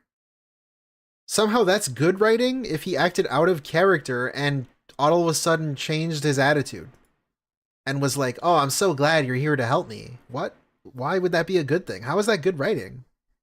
You don't want a vampire lord. There already is one. Things are bad. You don't want just another one. And the thing is, again, with Asterion, you've seen through the plot, he is corrupted by power. He's the person that wants to use the illithid parasites for his own gain, while everyone else is apprehensive about it. No, we don't want to use the power. How is it bad writing? It's too dangerous or too evil. He's okay with it, right? So it doesn't make sense if you're going for the moral role-playing story. What? Really? Thank you. $2 from Joshua Doughty. Is this vampire off Vox Machina? My 6C? I don't know what that is. I actually don't know what that is. Oh, it's a show? It's a TV show. Amazon. I guess so. I would assume so. If that's what you think, that's what you think, dude. Thank you, Joshua. I am to do what he wants, okay? So basically, you go through the whole mansion, you get to the end. It's the big boss fight against Cazador. And it's a unique boss fight, like most of these endgame boss fights. It's not bad at all. I actually was enjoying it. And we get to the very end and we beat Cazador. And now Asterion has the critical decision. He wants to become the Vampire Lord. So what does that entail?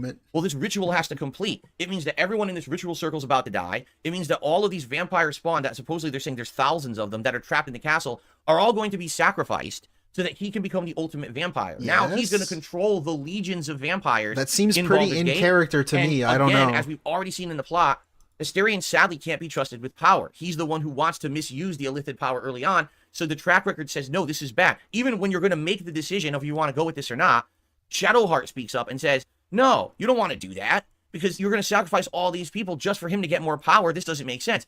It's kind of like you're getting rid of one dictator to replace it with another dictator, but because you're friends with that dictator, it's okay. No, the dictator alone is bad. It doesn't matter who it is. There shouldn't be one, right? What? Dictator? What the fuck is he on about? So when all this is going down, and even with my other party members warning me against it, don't do it, I said, that's it. I'm going to make my choice. No, I'm not going to allow him to do the ritual. So before we get further into this, the character badly wants a thing. DSP rejects said thing, and the character leaves. How is he going to complain about this? I'm so lost. Okay. Let's by the way, Let's get it's into revealed that the writing on his back from Cazador is the ritual marks. It's just he was going to be one of the sacrifices for the ritual. And during the ritual, you rescue him. So again, all the things you're doing for this character, right? You went to Baldur's Gate, you went to the mansion, you kicked the vampire's ass, and you saved him from being ritually sacrificed. That's not good enough. He still doesn't like you because you don't want to do exactly what he wants. You want to talk about a fucking spoiled brat? That's Asterion. Bruh. You want to talk about spoiled brats? I think you're the last person on the planet Earth who should be talking about spoiled brats, Mr. Wolverine toy. What the fuck? He's fucking such a spoiled brat character. If he doesn't get exactly his way, he hates you. How the fuck What? Okay. does that make any sense? How does that make any sense, dude? I don't know. You're living that life. That's your life. How does that make sense? You tell me. That's your whole life. At this point, you saved DoorDash shows up a minute late and you don't get what you want and you stomp your feet and complain. Let's go. Spoiled brat life. his ass early on from vampire hunters. You saved him when his brothers and sisters came to camp and tried to kill everyone in the night. You went there, you stormed the castle, you beat the vampire lord, you free him from his control. Oh, I'm still pissy with you. Well, fuck you then. Like, really, what a badly written, not badly written, but I understand. They're trying to say, again, this guy is a corruptible character. Hey, thank you, Tractor Goose, with the 5, dude. $5 from Tractor Goose, the same guy who watched Inception, and one of his takeaways was I have weird dreams to FRFR father. He probably doesn't get the nuance with a stereo. Smiley He really face. doesn't. Like, the way he's describing it, I didn't do Asterion. I accidentally killed him at the beginning of the game. Accidentally. I didn't know it would let me. I didn't do that. And the way he's describing it, it sounds like it's pretty in character. So I don't see how he's complaining about this, and I'm pretty lost about what he's gonna say. But thank you, Tractor Goose. He's kind of I have weird dreams too. incorrigible. No matter how much you like him, he's always going to be that kind of guy, and you got to deal with that, right? Yeah. So I made the choice, and I said, no, we are absolutely not going to let you become the vampire lord. And then he says, okay, and he turns and he brutally murders Cazador. All right? And then he says, just listen to this. Well, since you made your choice, you wouldn't do what I wanted. I'm going to storm away like a spoiled brat. I didn't get my way, so I'm going to throw a tantrum. Number one, I'm going to leave your party permanently and you never find me again. Bro, this is fucking Twitch. This is Twitch. This is Machinima. This is what, Curse. This is Blip TV. This is everything. Oh, you're not gonna give me what I want, Twitch? You're not gonna give me an apology? Then I'm fucking moving on. I'm getting the fuck out of here and I'm moving on. Listen to this shit. All right? And then he says, just listen to this. Listen to this. Since you made this is like insane, apparently. He's treating this like it's an insane concept. This is your life. Your choice, you wouldn't do what I wanted. I'm going to storm away like a spoiled brat. I didn't get my way, so I'm going to throw a tantrum. Number one, I'm going to leave your party permanently and you never find me again. Twitch? Machinima? What? Okay. Number two. What is happening? What was that? Oh, dude, Declan. Yeah, my alerts are fucked. They're all sorts of fucked up. Declan, dude, with the 20. I'm him. I've been him. I will continue to be him. Dude, thank you, Declan does. With the 20. Well, you know, I'm gay. Big juicy butt. Thank you, dude. I'm really him. That's you. And listen to this.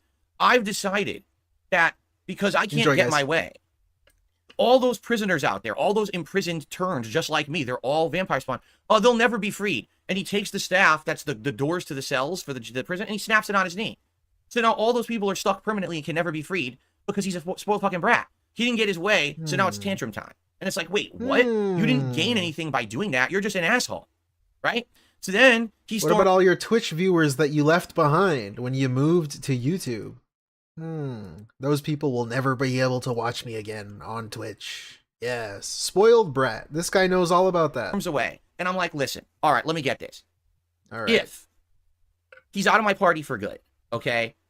It's sad because he's been my go-to rogue. He's been my lockpicker. He's been my stealth guy. He's been a part of the plot for 120 hours. Yeah, it hurts to lose someone who's a key party member. Like I said, I literally never took Asterion out of my party.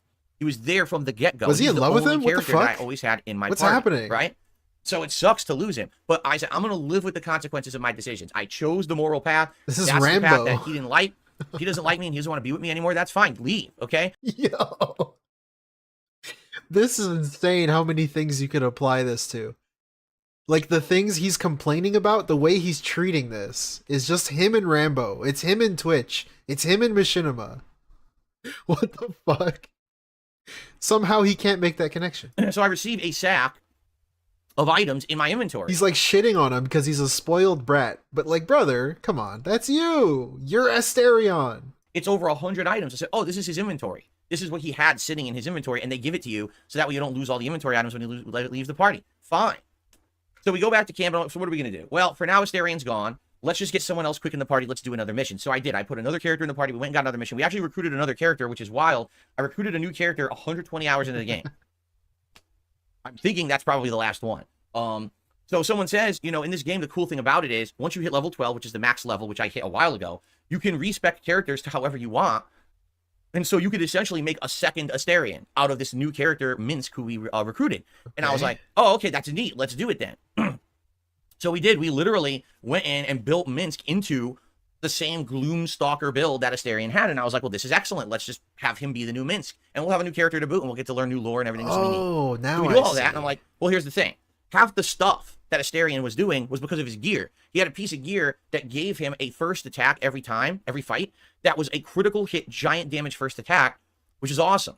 He had a piece of gear that was the best hand crossbow in the game, doing both force damage and regular damage, and it has special properties. He had a new sword I had just gotten out of the plot. It's a one-handed sword that acts like you're dual wielding. So you can attack with this sword, but get a second free attack, and it does full damage as if you're holding only one sword. So what? You're playing on normal. You're playing on normal. He had the ability to cast a magic missile spell for free, and that's huge because there's situations where you need a guaranteed hit, and he can get it. So I got all this good equipment on him. It's really good equipment. And again, this is rare equipment that once you have it, but you can never, ever reproduce it or get it back if you lose it. It's a one-time deal. It's completely unique equipment, okay? Okay. So I'm building Minsk up, and I opened the pack that Asterion had given me of all his items, and I'm trying to transfer the armor over, and I'm like, wait a minute. Now I know for a fact he had a piece of equipment that gives him the critical hit. I can't find it. Wait a minute. Where are the hand crossbows that I've had him use the whole game? I'm looking. None of it's there. Huh? So the game programmers at Larian had the foresight to say, well, if we have a character leave, they got to give you the items from their inventory because they might have a quest item in there, right? And if there's a quest item in their inventory and they leave... Yeah, but their equipment is not the same as their inventory. Their equipment they were wearing. They were wearing it. It wasn't like in their bag, on their backpack or whatever. They were just wearing it. The quest, you could soft lock the game. I don't know if you want to think of it logically. But they didn't think enough forward to say, oh yeah, by the way, if a person leaves your party, they have equipment on them, and they should also give you their equipment, right?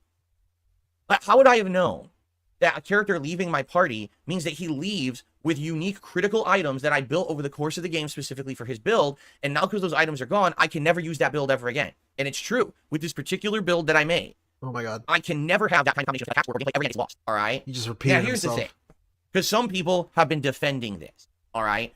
And here's the thing again. I'm all for having your choices in any game have consequences. There's too many games today where it's the illusion of choice. You make a choice and didn't really affect anything. This was going to happen no matter what. You can't believe what he says here because obviously he doesn't like that. Obviously he doesn't like when a game takes things away from him or takes an opportunity away because he chose something wrong or quote unquote wrong. He just role played the game differently.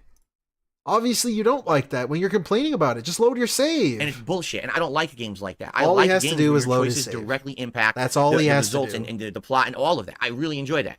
I'm okay. In the time that he took to complain about this, he could have loaded his save and already been back to where he was in less time. Like, that explains this dude perfectly. He could have just loaded the save.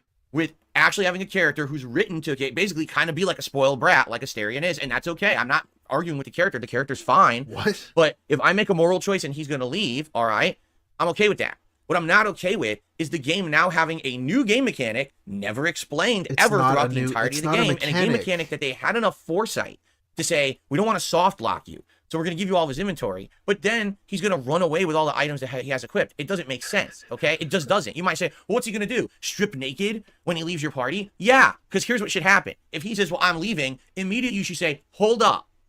We just went through a 120-hour journey together, and if you're leaving, that's on you. And I give you the option to leave if you want to leave the party. But if you're leaving, you give me all your shit right now.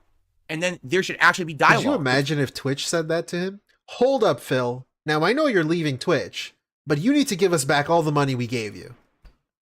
Like, bro, I know I'm exaggerating the point a little bit, but I'm just like, come on. What?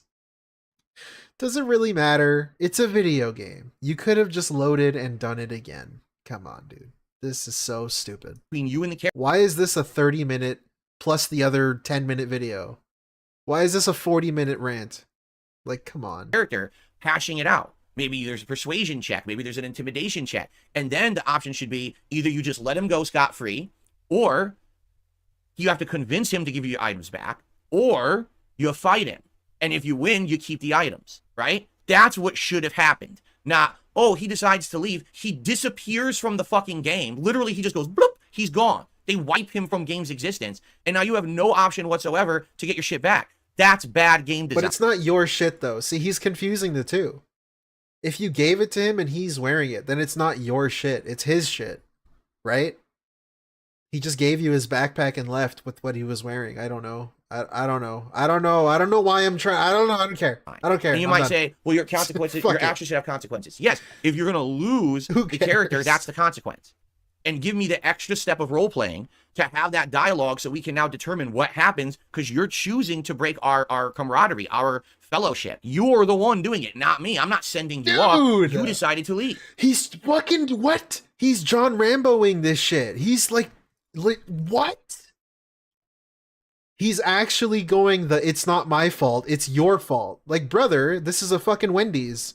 What the fuck are you talking about? This is a game character. He can't hear you. What is this? I don't. So now we have to hash this out, right? I don't know. Seriously, that's he has bullshit. to hash You don't things just out get with the fucking AI to steal everything. All right. Right? If you are in a relationship and you break up, does one person in the night steal everything in the fucking house and run out the door? No, you have to hash out who keeps what, right? No, you don't. If you get a gift from somebody, I assume you get to keep the gift. If I gave you a t-shirt and you keep it, like, you get to take it with you, right? I don't know. This is so fucking stupid. $4.99 from DJ Sonic Swag. The devs are stupid. I did nothing wrong. I did everything right. The classic. Thank you, DJ Sonic Swag, for the $4.99, man. Thank you so much. You did nothing wrong. He's in a relationship with Asterion, you see? It's bullshit. It shouldn't be like this at all. It's absolutely terrible writing. And Zero says it was his stuff. Wrong. It was the party stuff. Wrong. It was the party stuff, because everything earned that he had equipped on him is the party's property, because they earned it together through their fellowship and camaraderie. Communism, bro. What the fuck? If there was shit on him that he had earned completely by himself, I guess he's a communist. It's the party. This belongs to the party, bitch. Property, because they earned it together. It's our property. 11387 Mega Pride Flag Projection Popcorn Popcorn Popcorn Popcorn Popcorn. Well, you know, I'm gay. Thank you. Mega gay. Really? Projection. $2 Canadian from Dudette. This is major projection. Thank you, Dudette. I agree. Both of you had a similar fucking point. This is insane. This communist dude. Through their fellowship and camaraderie, not him doing it alone. If there was shit on him that he had earned completely by himself, you have the right to leave with it. None of that shit was his. It was everyone's to divvy out as appropriate during their working together. Once you're leaving, now you got to determine what you get to leave with. It's that simple. There should have been that extra level of RPG, you know, gameplay, and they didn't. Instead, they copped it out. He literally disappears from the game. Huh? How is that role-playing? Oh, I blipped you out of existence. Bloop. What the fuck are you talking about? He just left. Right? That's terrible gameplay. It's bad writing. It's bad programming. How it's is it bad gameplay. writing? I'm sorry. You're never going to convince me different. They could have done that a million ways better to make it feel more like a real RPG, where you're playing the role of your character. I made the moral choice. Now we got to hash it out if you're going to leave. You don't just disappear from fucking existence and get away scot-free with all my shit. I don't know, dude. If you want to think of it logically, he's like a thief rogue character. You just finished like a 20-minute description of why he's like a thief rogue. What if he just stole it? If you want to think of a role-playing game scenario, you could just say that and move on. So, I don't know, man. Anyway, all that being said, I'm pretty upset. I do feel like this is a huge design flaw by Larian. I think Larian could have done way, way better with this. And now, continuing on with the playthrough, now I have to decide what am I going to do next, because I basically can't have that build in my party ever again. I respect Minsk to kind of be it, but no matter what equipment I put on him, he's never going to be as good as Asterion was. Oh my god. Asterion got off scot-free with the best equipment. Now, some people are like, well, why don't you reload? Because I don't want to. I don't want to. The whole point is that I'm living with my decisions. He should leave. That's fine. If he leaves and he's out of the plot or whatever, you know, and I think he's a baby too. And here's the other thing too, because people are like, well, you should live with the consequences of your decisions. Well, actually, it's not fair because you're not allowed to. Because my decision was, I don't want him to become the vampire lord, so I don't sacrifice thousands of vampire spawn. Then he breaks the staff on his knee anyway. So now the vampire spawn are already screwed. You've basically negated my decision. Basically, the decision was either go with Asterion and do what he wants, or else get a bad ending. Well, that's not a decision at all. That's a trick. How? It really is. It's a trick. That's bad. Wait, no, you made a choice, and then that character also made a choice to break the staff, right? Isn't that how that works? Isn't that literally... I gotta stop. Isn't that role-playing? Is that not? If that was real, you made a choice, then the character also made a choice? Dude, come on. I'm so lost. And then why don't you reload your save? Because I don't want to. I would rather sit here and complain for 40 minutes. $1.99 God from damn it, DJ man. Sonic Thank you, Swag. DJ. Brother is upset he lost loot when BG3 got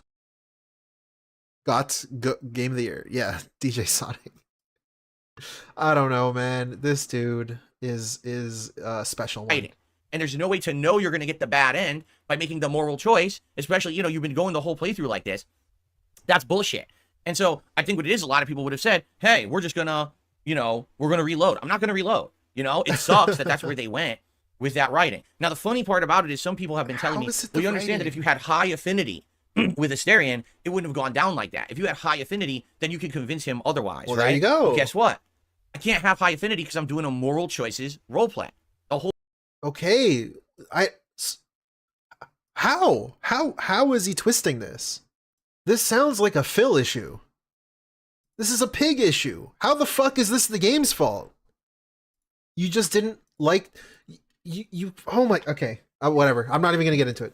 We're fuck this playthrough, I've been trying to make the best moral choices, right? There's been a few here or there that are very tenuous, I would say. But for the most part, I'm going with the moral choices, so I'm going to live with that.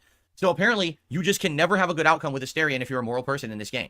That's essentially what they're saying. You would have had to made bad choices that he likes. You would have had to, for example, earlier in the playthrough, you would have had to murder someone for a demon for him to be pleased with you, to learn what the runes were cut into his back, even though during the Cazador plotline, you find out anyway. So it didn't even matter that he didn't find out early. All that's a moot point, but he hates you for it anyway. Bullshit. It's bad writing. And I don't like that at all, and they could have done a much, much better job with it, and I'm not going to change my opinion on that. I don't like this part of the game. The whole Cazador plotline is broken because of it, and the game mechanic of someone leaving your party and stealing items because they literally blip out of fucking existence when they leave your party is a terrible, terrible way to code the game. They could have done a scene where you hash it out and you have these choices. In fact, wouldn't that have been better? Okay, you're deciding that we have a difference of opinion. You need to leave the party. All right, so now you're going to have a dialogue, either a persuasion check, an intimidation check, a deception check, no, this sounds something stupid. like that, to get your inventory back. Or you mutually agree because you still like the character enough that they could just leave with the inventory, or you fight them. And maybe that could be awesome. Wait, but isn't that what the game does? People, dude, he just read that if his affinity was high enough, he wouldn't have left the party. So the game already accounted for that. What do you mean? I'm so lost. He just wants like a, are you sure you want this to happen? He wants a prompt to pop up and like explain what's gonna happen so he doesn't let it happen. I don't get it. The game does account for that. If he likes you enough, he's not gonna leave. Whatever. Now they get to use all the shit they learned. Imagine if immediately you have to fight Asterion. He goes, okay, turn 1, invisible. Oh, fuck, where is he? And he backstabs one of your characters, and he's so powerful because he's your party member, he insta-kills one of your characters. Right? Like, oh, shit. Like, that would be dope. I think that would be amazing if you have to actually fight it out with them at the end. That would be, I gotta hear him say that again. This is so alien. Because he's your party member, he insta-kills one of your characters. Right? Like, oh, shit. Like, that would be dope. That would be dope. Okay. What an alien. I think that would be amazing if you have to actually fight it out with them at the end for them to get their way. But they didn't put that in the game. I guess that was too tough. Or they just didn't have the design choices. They didn't think of it. I think that would have been amazing. Then you want to talk about a game that resonates as like a truly unique experience. That would have been something I've never experienced in a game before. What? And I would have been like, wow, that would have been ultra awesome to have in the game. But instead, they literally took the easy way out. And I'm not going to spoil it, but stuff like that does happen in the game. Stuff like he just described does happen. It happened to me. How is this a flaw in... Look at this guy. He looks so depressed. Oh my god, I hate my job so much. Whatever. Blip the character out of the game. Bloop, done.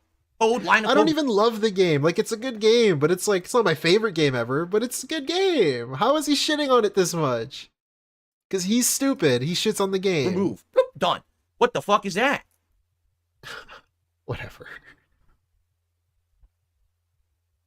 Anyway, so I'm upset, obviously. I just spent over 20 minutes on this podcast talking about the situation and how upset I am, right?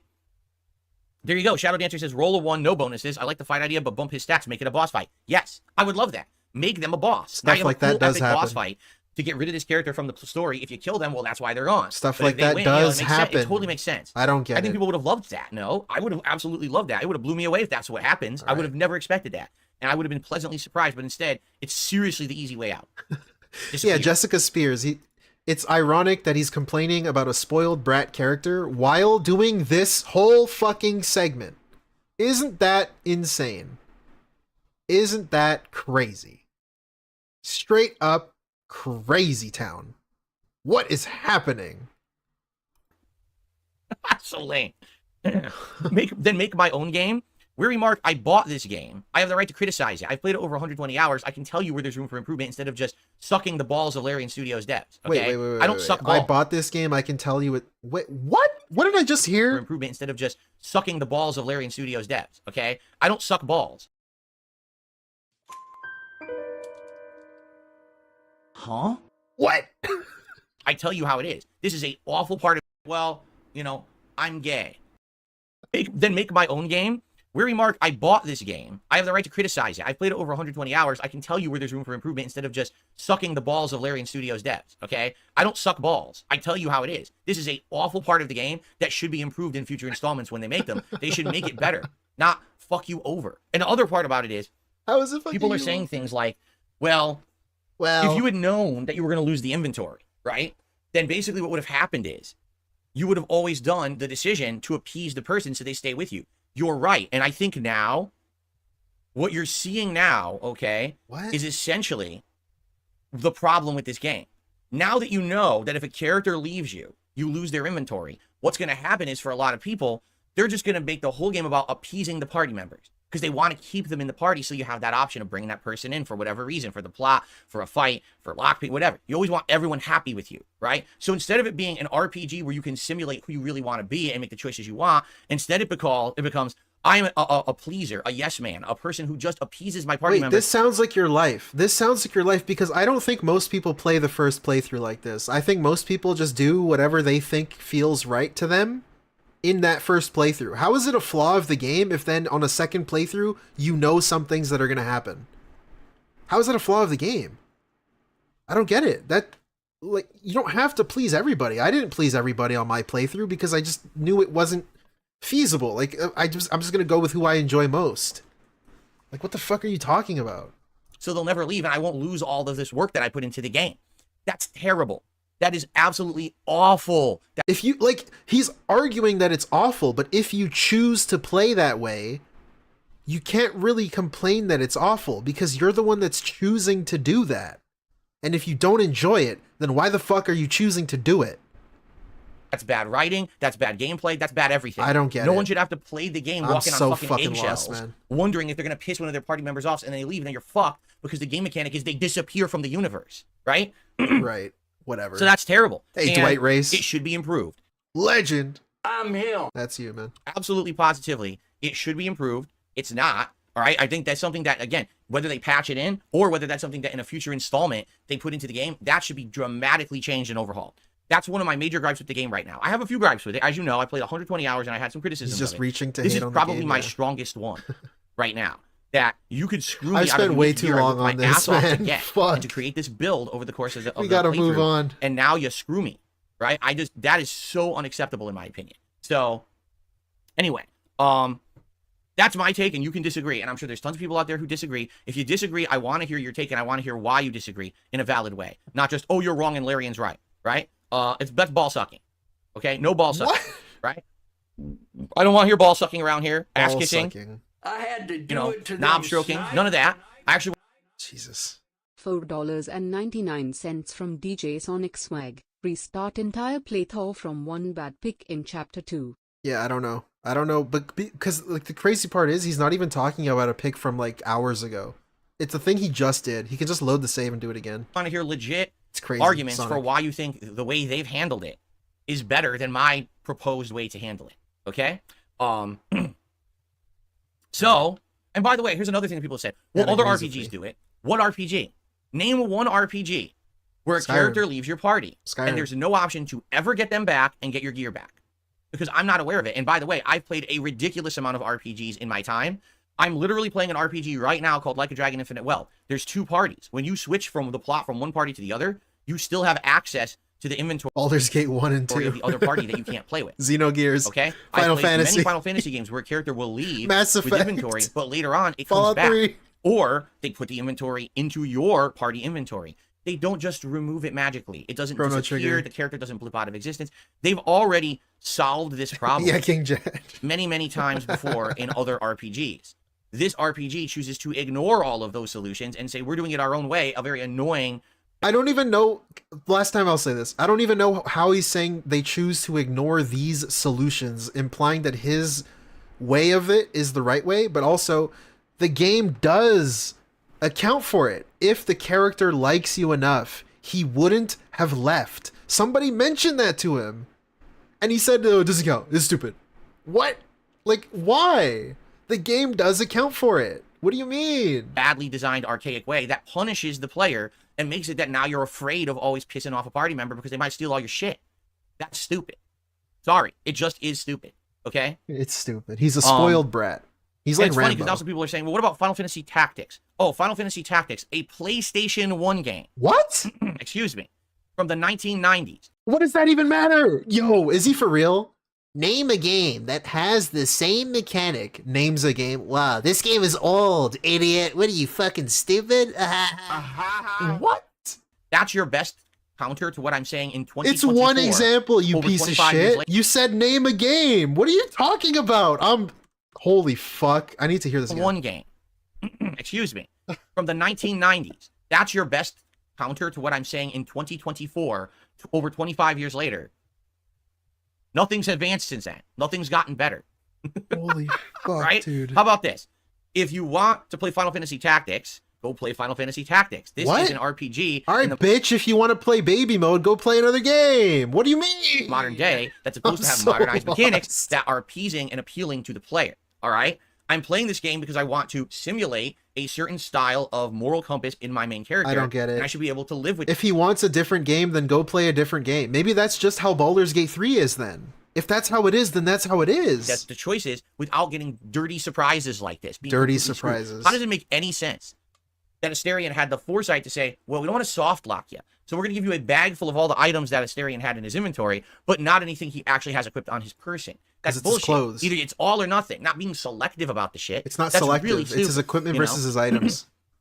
So, Like it's not that deep. sorry, don't like it, not going to like it. You're not going to change my mind, whether trying to yell at me and saying that I'm wrong or, you know, oh, other RPGs do it this way. It's bad. It's just bad game design, in my opinion. You have the right to disagree, but you're not going to convince me otherwise. Right now, I'm very upset I'm upset. that I got this far into the game and I can't get my shit back, right? So I'm not going to reload a game. I'm not going to redo my choice just for the sake of appeasing this spoiled brat character. What? I'm going to continue on with the playthrough. It just sucks. I'm not going to have anyone who basically has that build anymore. And there's really nothing that I can do about it, right? I just have Yeah, to. there's nothing I can do except the thing that I'm not going to do. Right. Live with Make it. that make sense. I and can't deal do with it. anything. And that's okay. But Let me pick my face in front of the camera somewhere. it will leave kind of a gap in my playthrough where I always, the rogue and then wipe it on my was chair. Great. I loved having them the entire game, and now I can't lockpick. I could respec someone to lockpick, like Minsk. Maybe we could do that. But Minsk will now not hold a candle to what Asterion was able to do in combat. He doesn't have any of the gear. Like I said, I think what we might do today is first thing we do is go on a shopping trip, because some people have recommended Yeah, Mikey. going to this particular vendor or two and buying a couple, like a new bow or something like that. I have no rings for Minsk at all that are any good for a rogue. They were on Asterion. He left with them. I think my boots, everything's bad. Like all the shit I have is pretty bad. He left with them. So I think I will probably first thing today go on that shopping trip and try to outfit Minsk, and then we're going to decide what we do next. Now, what I might do is I might just go rescue Lae'zel, and if we rescue Lae'zel, maybe she'll become my fourth party member. Then for combat, my party's going to be ridiculous, because Lae'zel was also like crazy good in combat, and she hasn't been in my game now for many hours, so maybe rescuing her is the way to go, and then I have the most crazy party ever for fighting. And then I guess we just forego the entire... to them, snipe. Dude, Punished Lasagna, thank you so much for the $5. $5 from Punished Lasagna. I'm Has him. DSP considered that for some people, their aversion to modern mechanics that handhold them are why they want to play games like BG3? He's not capable, Punished Lasagna. You're like too smart for him. People like you and you are too smart because he's not capable of having a nuanced discussion like that. Like, really? Really? He can't even think of that. That's not a possibility in his brain. You're a troll because you're too smart. It's a great point you made. But he's not capable. He just would ignore you. You'd be banned, actually. But thank you, Punished. Thank you for being a normal person. Rogue idea. We just don't have one in our party anymore, right? I guess we'll see. But this went on for way too long. Holy fuck. Okay, guys. Next video. DSP goes off on a rant about Jay Hoofed, mentions RTU, and Side Scrollers interview and Keemstar. So this will be a shorter one than the last one. And then we're out of here. And then That Being Said is on, I'm pretty sure, and you can go watch that.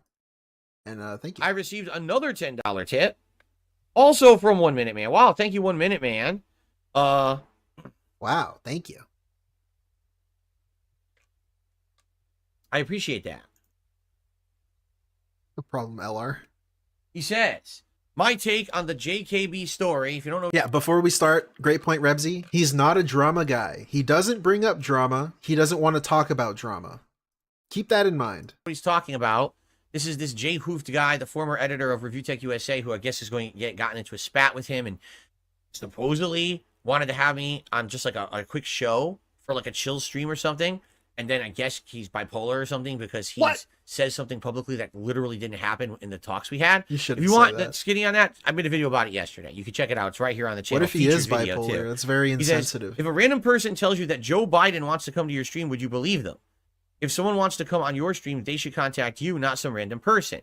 Even if they did, you would have to quadruple check if the request is real. This was a real life perception check and you shouldn't fail it. But the truth is he wanted me. He wanted that. Like, I guess what had happened was Jay has this split with Rick. So quick recap in case you're not aware. Some guy went to DSP's chat and was like super chatting him, I think like $100 or something, $50, and was like, Phil, you should talk to this guy.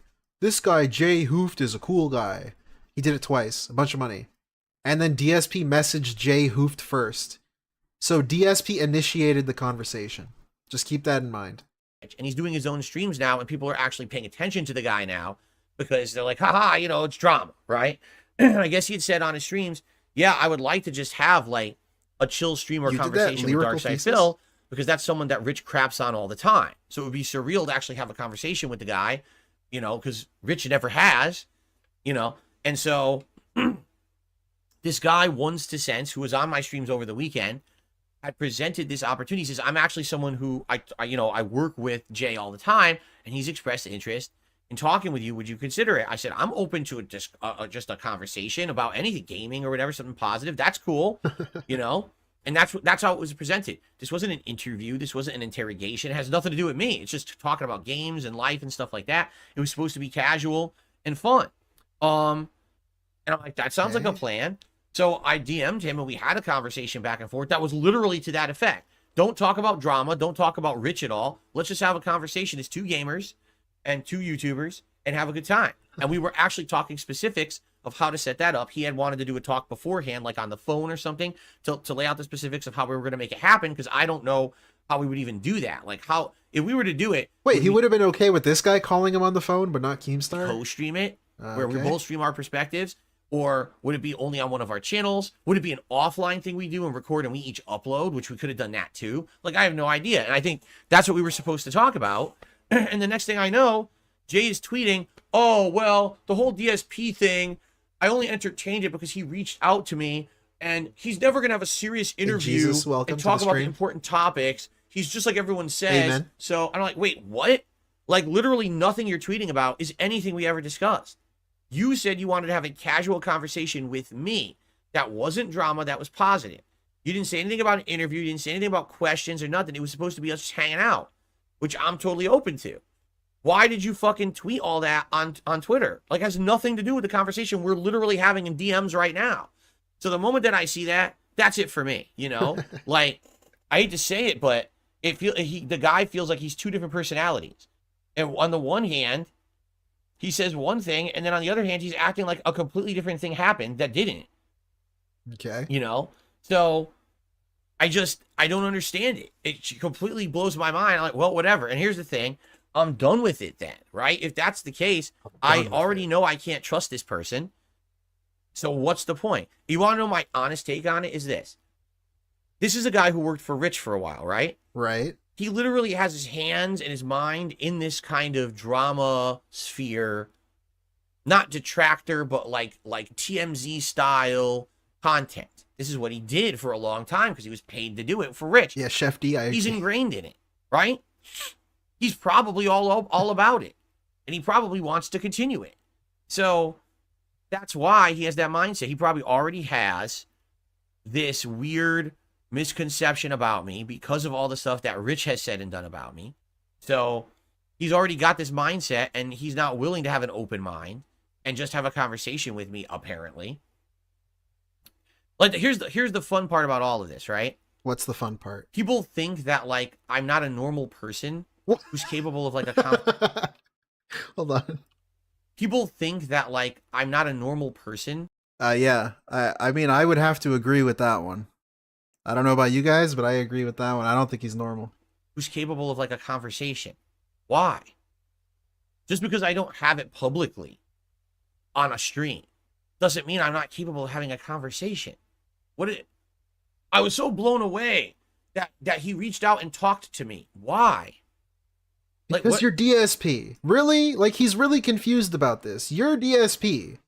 You're the guy who burns every bridge. You're the guy who's a lolcow. You're the guy who doesn't talk to anybody ever. And who every connection you've ever made has ended up in, like, a burnt bridge, like I said. And it just hasn't worked out. And you shit on everything that you're associated with. And it ends up turning toxic. That's why. You're a lolcow. It's that simple. That was another funny thing, too. Like this is why you're a lolcow, because you don't understand that. You just don't see it. You can't see it. You're not capable. You just don't get it. Whole Mike Klum documentary, the way that I got introduced to Mike Klum is the weirdest story. It wasn't, he didn't reach out to me, someone else did. What? All right, I'm not gonna tell the whole story because I don't know if it's even something that should be public. But basically, another YouTuber reached out to me and said, "Hey, would you be willing to work with Mike Klum on a documentary?" And I was like, I'm gonna guess it was Boogie, because he's talked to Boogie in the past. Why are you reaching out to me? Right? Oh, well, because, you know, we wanted to make sure that you get that you paid attention to this or whatever. You're a hard guy to reach. I was like, I'm not a hard guy to reach at all, dude. You can email me. You can DM me. You know, Is it like, I don't understand how he could unironically be saying this right after the Keemstar thing. Like, dude, this is what happens when you treat someone like Keemstar the way you did. Where you act all evasive and feign ignorance and you're really fucking flaky about how you get contacted. Then Keemstar will tell other people that's how you treated him. Then that's your reputation. How is this confusing? Is available. The problem is people have this weirdo misconceptions about me that just aren't true. Just because I don't actively do talking with people on my streams doesn't mean that I don't talk to people. You don't. Right? You don't, though. Like, but you don't. What are you talking about? It's just wild what people say and the shit they make up. So it's like some big deal. Someone comes on my stream and says, hey, this guy Jay might want to have a chill. $5 from Vaporware 336. Thank you, Vaporware. Doesn't involve himself in internet drama though. Yeah, I mentioned that at the start of this. Thank you, Rebsy, for saying it earlier. But also Vaporware, of course. Yeah, no drama, by the way. But he's talking about this Conversation with you in a long I'm video. Actually down for that because that's the kind of guy I am. I'll talk about games. We'll talk about news. We'll talk about whatever, right? I'm okay with that. In fact, the least drama, the better. Like I said, I don't even want to talk about Review Tech USA because that's just drama to me. The guy's always treated me badly, and I have no desire. That was part of Jay's tweet, by the way. I don't have the tweet in front of me. I don't feel like pulling it up. But that was part of his tweet, is that DSP is only interested in a fluff interview. Things that don't matter. Things that people don't care about, and people wouldn't want to click on. Like, I understand DSP not wanting to talk about shit and only talking about boring shit. But dude, nobody cares about that. Nobody gives a shit about your opinion on the state of gaming. Realistically, in an interview, if Mudahar interviewed, nobody gave a shit. They'd want to know about you because you're the joke, you're the subject, you're the news story. That's how it is. To discuss that, man. But if you want to talk about the state of gaming, you want to talk about life in general, what it's like to be a YouTuber, all this kind of stuff that I can relate to, I'd be down for that conversation. Like, that's but guess not what? An entertaining no stream. one wants to have that conversation with me. All they want to do is create drama to get views and clickbait and make money on my name. So that's it. I mean, Jay probably thought, oh, you know, on the guise of a casual conversation, but then try to lure it into drama. I don't want drama. There's no... Really, thank you. Thank you, Cyclops. $1.99 from Cyclops86. I don't do actively talk with people I don't KNW. I don't know. Yeah, exactly. He doesn't talk to people on his streams, so people think I can't talk to people. But he factually doesn't talk to people, Cyclops. It's crazy. In talking about your drama that you fabricated to begin with, or you're following fabricated drama from other people, I have no reason to discuss any of this. You know, what are you talking about? So, right? It's weird to me. Here's the truth. I wish people on the fucking internet were normal. A lot of them are not. A lot of them, everything, at least look at my experiences in the last year. Everyone is out to make a buck off of my name. However they can do that, and usually that's drag Phil through dirt, right? So let's have Phil as a guest on our show. Oh, wait a minute. We realized this guy's going to be a cash cow because a lot of people don't like him on the internet. So let's say we're going to do an interview, right? But then turn that interview into a 3-ring circus that will milk for content for 2 months and then also continue to do defamatory streams about him so that we can make tons of money on him, right? Oh, by the way, also drop the original offer to have him as a guest on our show anyway. Like, what the fuck? All I wanted to do was be a guest on the show because they offered it and it would have given me some exposure. I think this is rich. Not from Review Tech, but this is rich coming from DSP. The guy who actually had real life friends and chose to move away from them. First, he chose to milk them for content. He had real life people that he hung out with, people that he wishes he had now. And you see how he treated them. And now he's complaining that other YouTubers are doing that to him. That's rich coming from you, DSP. New audience. Instead, I become a villain. Rules for thee, but not for re. Again on the internet for a bunch of bullshit that I'm not involved in. Oh, let's have Phil as a chill guest, and we'll have a fun conversation with him about life and gaming.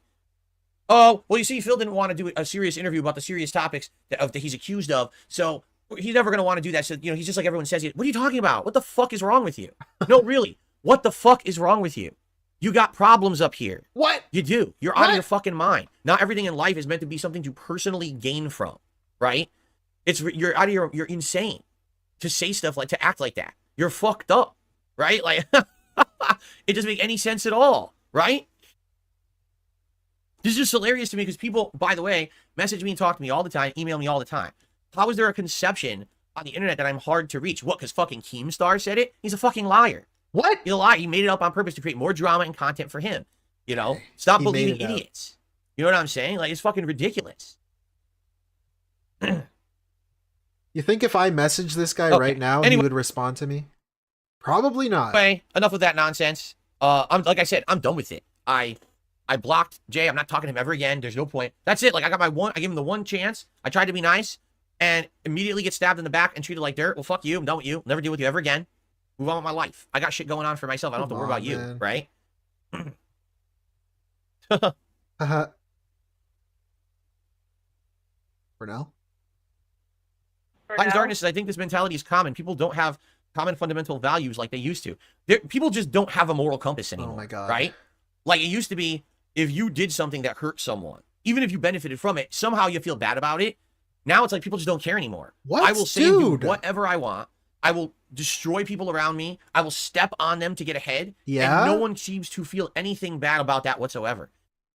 He just described himself. He just described himself. What? It was like they used to. People just don't have a moral compass anymore, right? Like, it used to be, if you did something that hurt someone, even if you benefited from it, somehow you feel bad about it. Now it's like people just don't care anymore. I will say and do whatever I want. Yeah, that was you. You're irreverent, right? Irreverent commentary. I will destroy people around me. Rambo, Howard, respect the pact. You burned all those bridges, right? I will step on them to get ahead. Yeah, that's what you did, right? Metaphorically. And no one seems to feel anything bad about that whatsoever. And you don't feel any bad. You did nothing wrong, and they need to call you and apologize because you did nothing wrong. That's you. That's you. And it drives me bonkers because there's an entire genre of content on YouTube made like this. And I don't know how it's allowed to exist. If you want valid advertisers to come to your site, if you want people to actually buy your product, Yeah. right? Jessica, Sponsor, good point. why would you promote that kind of content?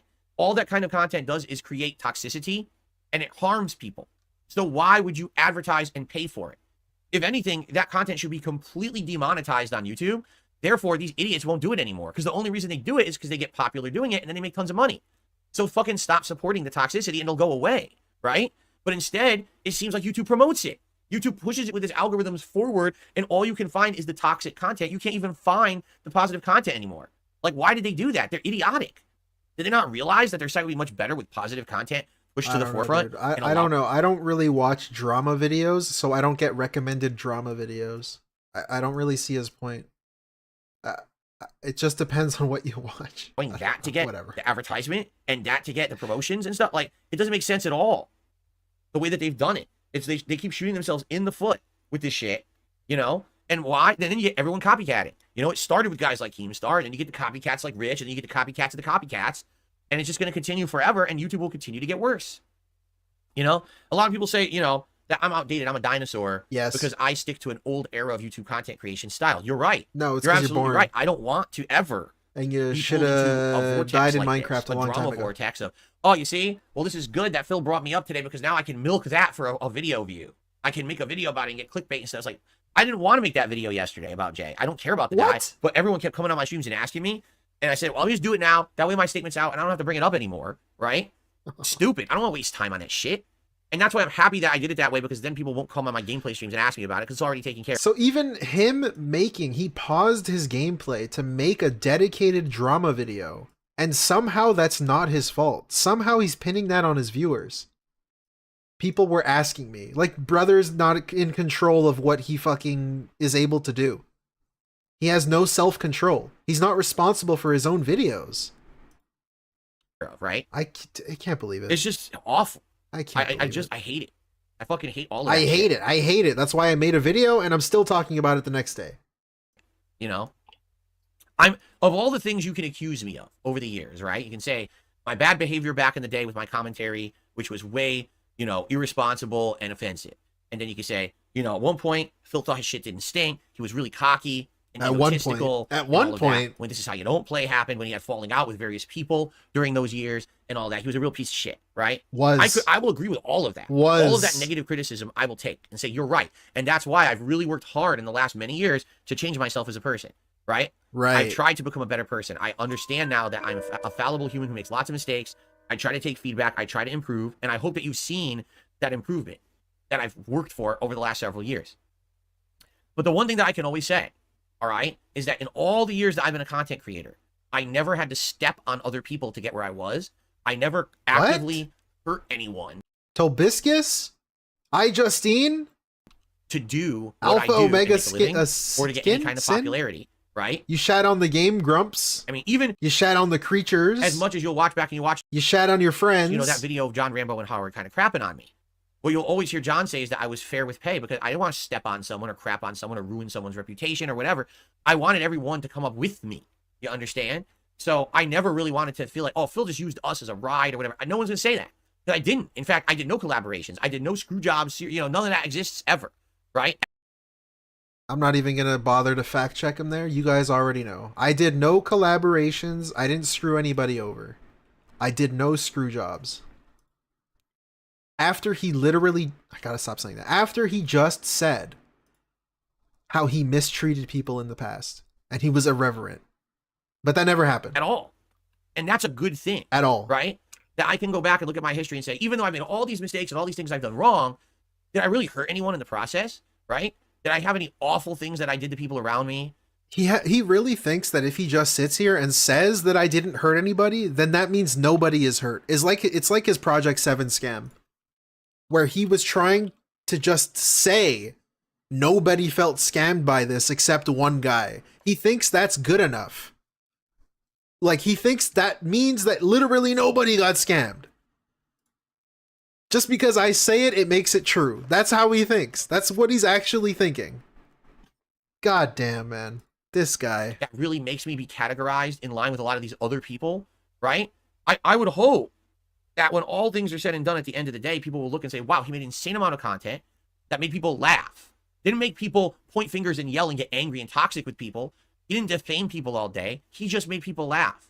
And that's a good thing because that content will still be there for years to come to be watched. You know what I'm saying? Like, all that's the good thing. I never really hurt anyone doing it. It's positive, funny content as opposed to I literally sat here every day hurting people to make a living. I don't ever have to do that. I have no desire to do that, you know? And that's why, you know, in this case with Jay, you know I'm telling the truth because... No, what? You know I'm telling the truth? What I have to lie for. I don't benefit by making someone else look bad. That's not my content. That's so dumb. That is so dumb because everything this guy does is to make himself look better. And if he can put someone else down to make himself look better, he does. And he's doing it now.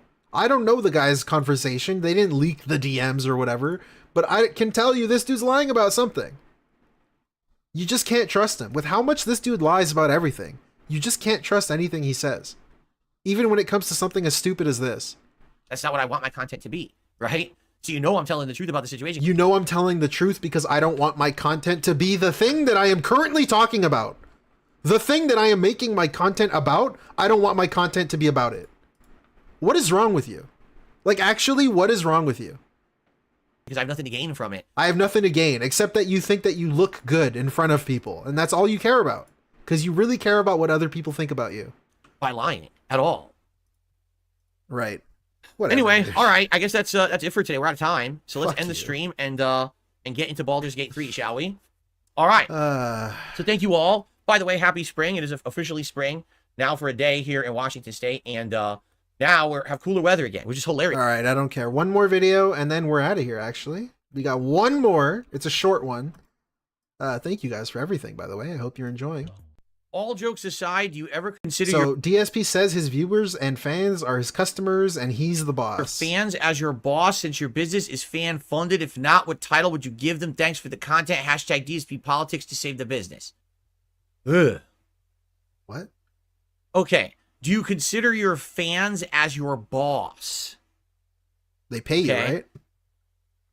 Fans and viewers are the customers.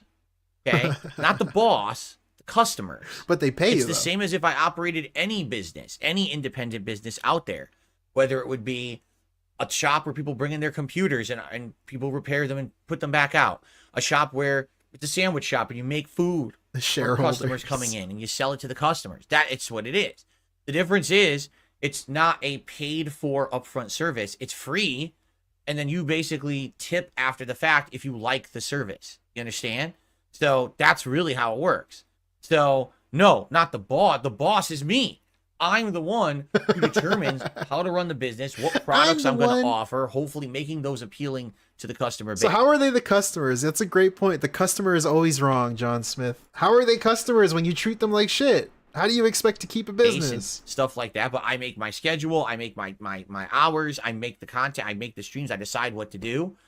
But a person who operates their own business and does it well listens to customer feedback.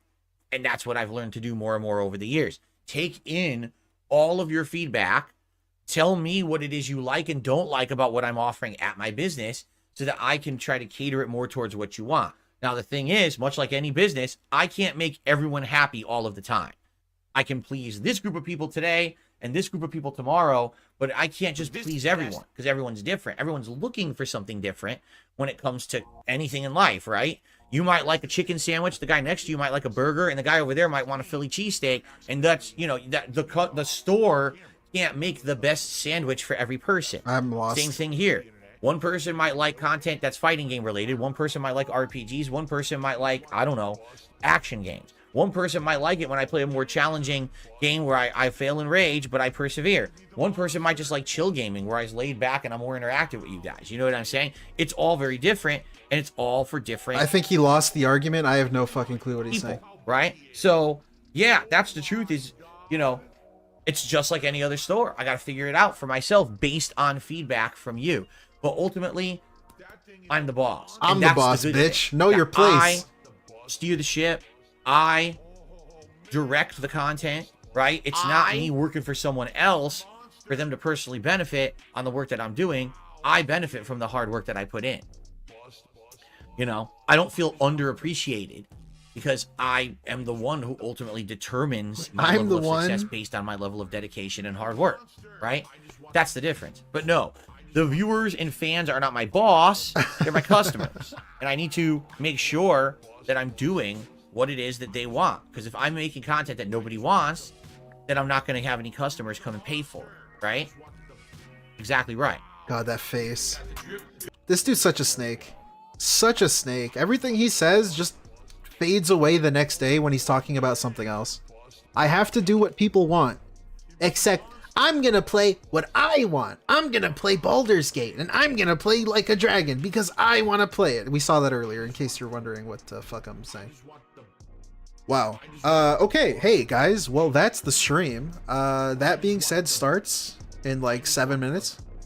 So hey, thank you for the super chats, the views, just chatting, the likes, of course, like the stream, the memberships. Hey guys, I hope you had fun. And yeah, I think that was a very eventful stream where a man totally did not look like he was a crazy person yelling at everybody. And he did not come across as a negative person. He was very chill, interactive, and fun, of course. And chill. Did I mention chill? Anyways, guys. Hey, thank you so much. Enjoy that being said. Shout outs. And hey, have a good time. Have a good day. Have a good stream. Have a good life. And big ups, guys. Thank you so much.